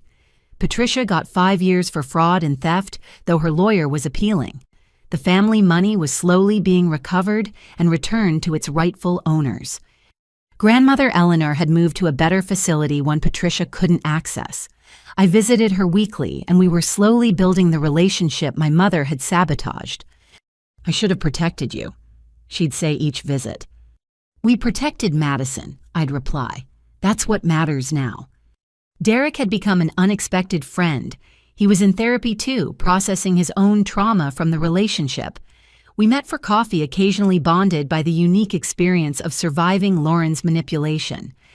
"I keep finding things," he'd told me last week. Hidden recordings of me sleeping, notes about my vulnerabilities. She was building a destruction file on me too. "But she didn't get to use it," I'd reminded him. "You got out." My career had exploded in positive ways. The promotion I'd lost to sabotage had been reconsidered when HR learned the truth. My boss, horrified by what I'd endured, had fast-tracked me for leadership training. "We had no idea," she'd said. "You always seem so put together, so capable. We never imagined you were dealing with this level of personal terrorism." That's what Dr. Reeves called it, personal terrorism, the systematic campaign to destroy another person's sense of self. It had a name, and naming it helped. The survivors group, Janet Williams' Facebook community, had grown to over 200 members. Lauren's victims spanning 20 years finally sharing their stories, finding validation in shared experiences. Some were pursuing legal action, others just needed to be heard. "She told everyone I was stalking her," one woman wrote. "I lost friends, had to change jobs. For 15 years, I believed I was the crazy one. She convinced my husband I was having an affair. We divorced. I found out last month she was the one sleeping with him." Story after story of calculated cruelty, but also story after story of survival, recovery, rebuilding. My new apartment slowly took shape. Furniture I'd chosen without committee input. Art that made me happy without justification. A kitchen stocked with foods I actually enjoyed, not the things I'd bought to avoid criticism. Madison's artwork covered my refrigerator. Butterflies, rainbows, and increasingly pictures of the three of us, her Ryan and me, doing normal things. Going to the park, making dinner, reading stories. "This one's us at Christmas," she'd explained about her latest creation. "See, we're decorating the tree and everyone's smiling and nobody's crying." The fact that a 7-year-old specified "nobody's crying" as a Christmas victory broke my heart. But we were building new traditions, ones where tears meant joy, not manipulation. Ryan and I had developed an easy co-parenting rhythm. I picked Madison up from school Tuesdays, and Thursdays kept her overnight Fridays when Ryan had his veterans group. We did homework together, made dinner, had movie nights where she always fell asleep halfway through. "You know you don't have to do this," Ryan had said one evening as I helped Madison with her math worksheet. "I want to," I'd replied simply, and it was true. The little girl who'd once been a burden dumped on me at an airport had become the brightest part of my week. My phone rang, interrupting my unpacking. Stephanie, breathless with news. "Did you see Channel 9 is doing an expose on family fraud? They want to interview us." "I don't know." "Rachel, your story could help other victims recognize abuse. Think about it." I did think about it. All afternoon as I unpacked boxes containing a life finally free from Lauren's shadow. By evening, I'd decided. "I'll do it," I texted Stephanie. "Not for revenge, for the next woman who's been told she's crazy for suspecting her sister is evil." That night, I cooked dinner in my new kitchen. My grandmother's pasta recipe that Patricia had always criticized but never could replicate. The windows were open, letting in the crisp fall air. Music played softly, something I'd chosen because I liked it. My phone showed 0 missed calls from toxic family members. The only messages were from chosen family.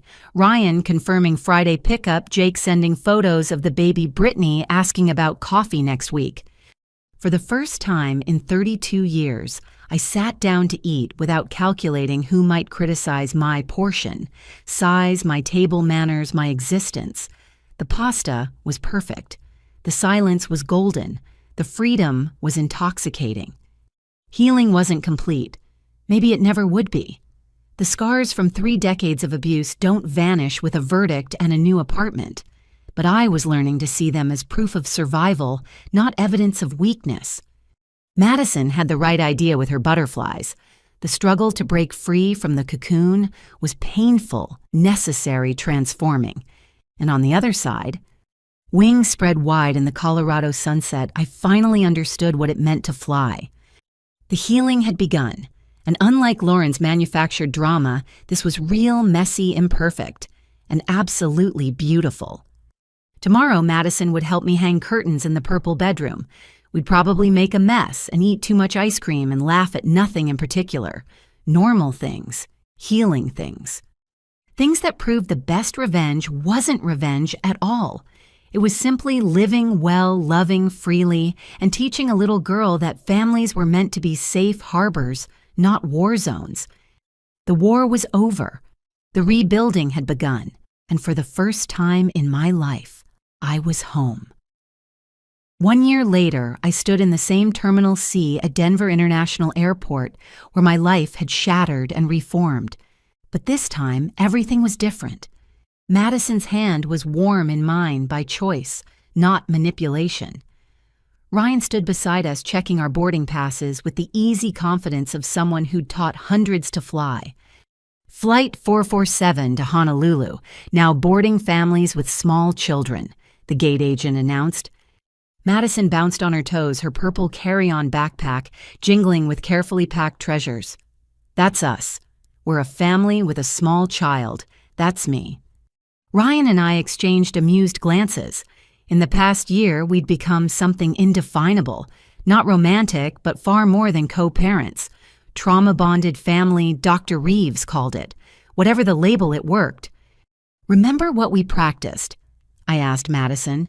What do we do if you feel scared on the plane? Deep breaths count to 5 and remember that Daddy knows how to fly planes, so we're extra safe, she recited. Plus I have Mr. Elephant and my special bracelet Aunt Rachel gave me. The bracelet was simple. Purple beads she'd picked out herself with a small butterfly charm, but it represented so much more choice, safety, love, given freely without strings. As we boarded, I couldn't help but think about the last time I'd tried to take this flight. The crushing disappointment, the betrayal, the $200 meant to buy my silence. Now my bank account held the inheritance Grandmother Eleanor had protected for me, plus savings from my promotion. I'd paid for all 3 tickets, insisting it was my treat. "You sure about this?" Ryan had asked when I'd first suggested the trip. "Same hotel and everything." "Absolutely. I'm not letting Lauren steal Hawaii from me forever." The flight was smooth. Madison colored and chattered free from the anxiety that had once paralyzed her in public spaces. She'd bloomed in the year since Lauren's imprisonment. Therapy twice a week had become once a month, nightmares had faded, and the hypervigilance had mellowed into normal childhood caution. "Look, Aunt Rachel, the clouds look like butterflies." Everything looked like butterflies to Madison these days. Her therapist said it was her brain's way of processing transformation. I like to think it was her way of claiming beauty in a world that had once held only fear. The hotel in Maui was exactly as I'd imagined. Pristine beaches, swaying palms, the kind of postcard perfection I'd dreamed about for 3 years. Lauren's family had stayed here, posted hundreds of photos, while I sat abandoned in Denver. Now it was our turn. "Can we go to the beach right now?" Madison asked, practically vibrating with excitement. "Sunscreen first," Ryan said, ever the responsible parent. "Then beach." As Madison shrieked with delight in the waves, I sat on the sand and let the reality wash over me. I'd made it. Not how I'd planned, not when I'd planned, but I'd made it. My phone buzzed. Jake sending pictures from Texas. "Kids want to know if Madison likes the beach. Also, Amy's pregnant again. Due in March." Another baby who would grow up in a healthy family. Another child who would never know the poisonous dynamics we'd survived. Aunt Rachel, come swim. Madison called and I couldn't resist. The water was perfect. Warm, clear healing. Madison showed me shells she'd found, narrating elaborate stories about the creatures who'd lived in them. Her imagination had returned full force once the fear lifted. That evening we had dinner at the resort restaurant. The same one Lauren had posted photos from her smile sharp as she'd toasted leaving me behind. But those ghosts held no power here. Not with Madison giggling over her virgin pina colada, not with Ryan relaxed and laughing, not with our waiter congratulating us on having such a happy family. "We are happy," Madison announced matter-of-factly. "We choose to be happy." Out of the mouths of babes. The trip was everything a vacation should be.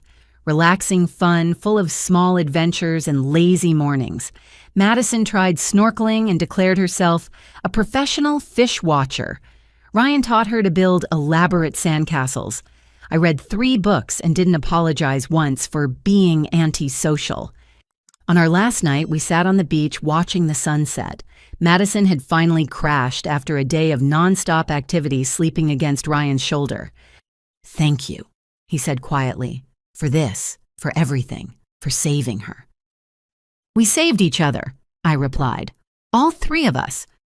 The truth of it settled between us like the evening breeze. We'd each been drowning in different ways. Ryan in a custody battle he couldn't win, alone Madison in abuse, disguised as motherhood me, in a family system designed to destroy. But together, we'd built something new, something strong. "You know Lauren gets her first parole hearing in 6 years, Ryan said eventually. "She won't get it, not with her disciplinary record."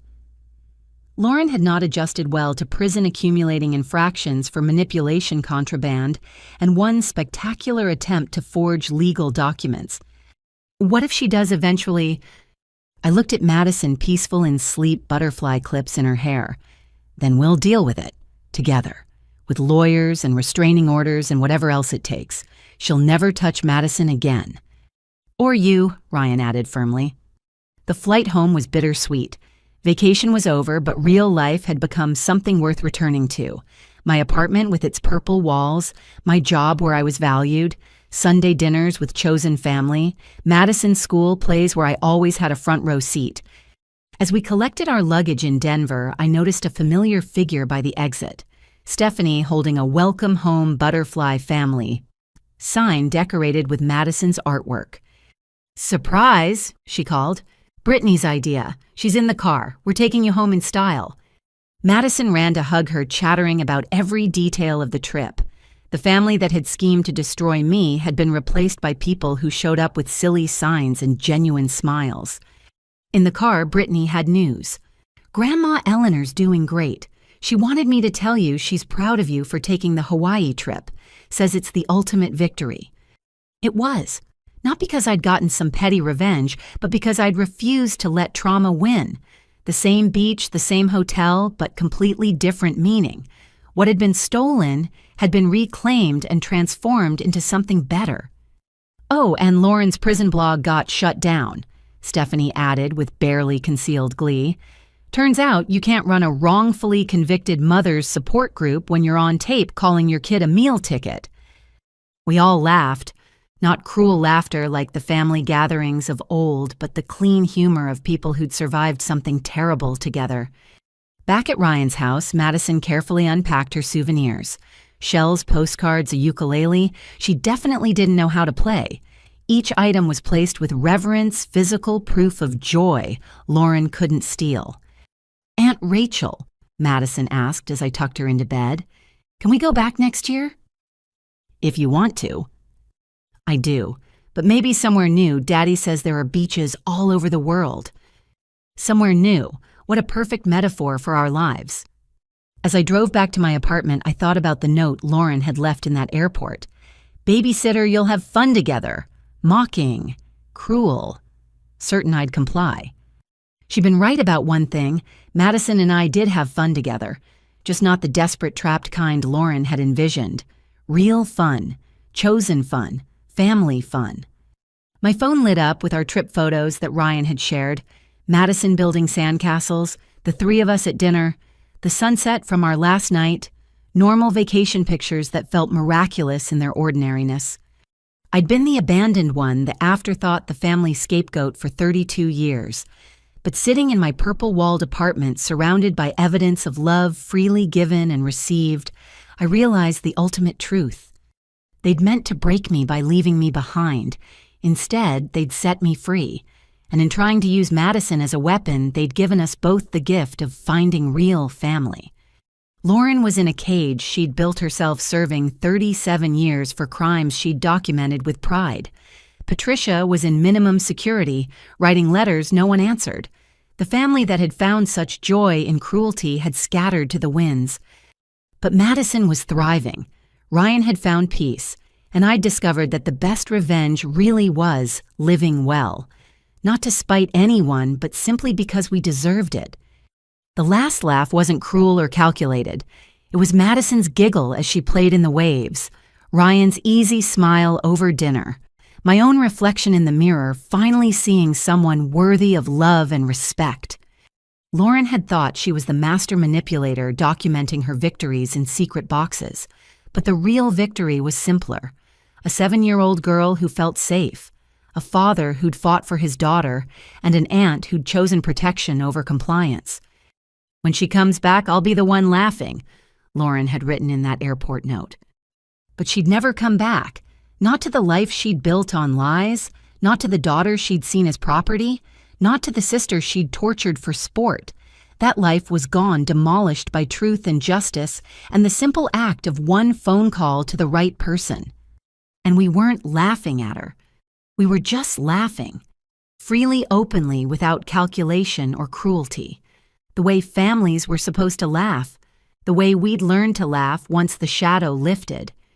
The butterflies had emerged from their chrysalises, and oh, how beautifully we'd learned to fly.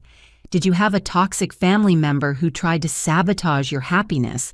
How did you break free and build your own chosen family? Share your story in the comments below. Your experience might help someone else recognize they deserve better. If this story resonated with you, please consider giving it a like and subscribing for more content about overcoming family dysfunction and finding your own wings. Share this with anyone who needs to hear that blood doesn't always mean family, and that sometimes the best thing someone can do is leave you behind. Thank you for reading, and remember, you deserve a family that celebrates your victories, not one that schemes to steal them. Stay strong, butterflies.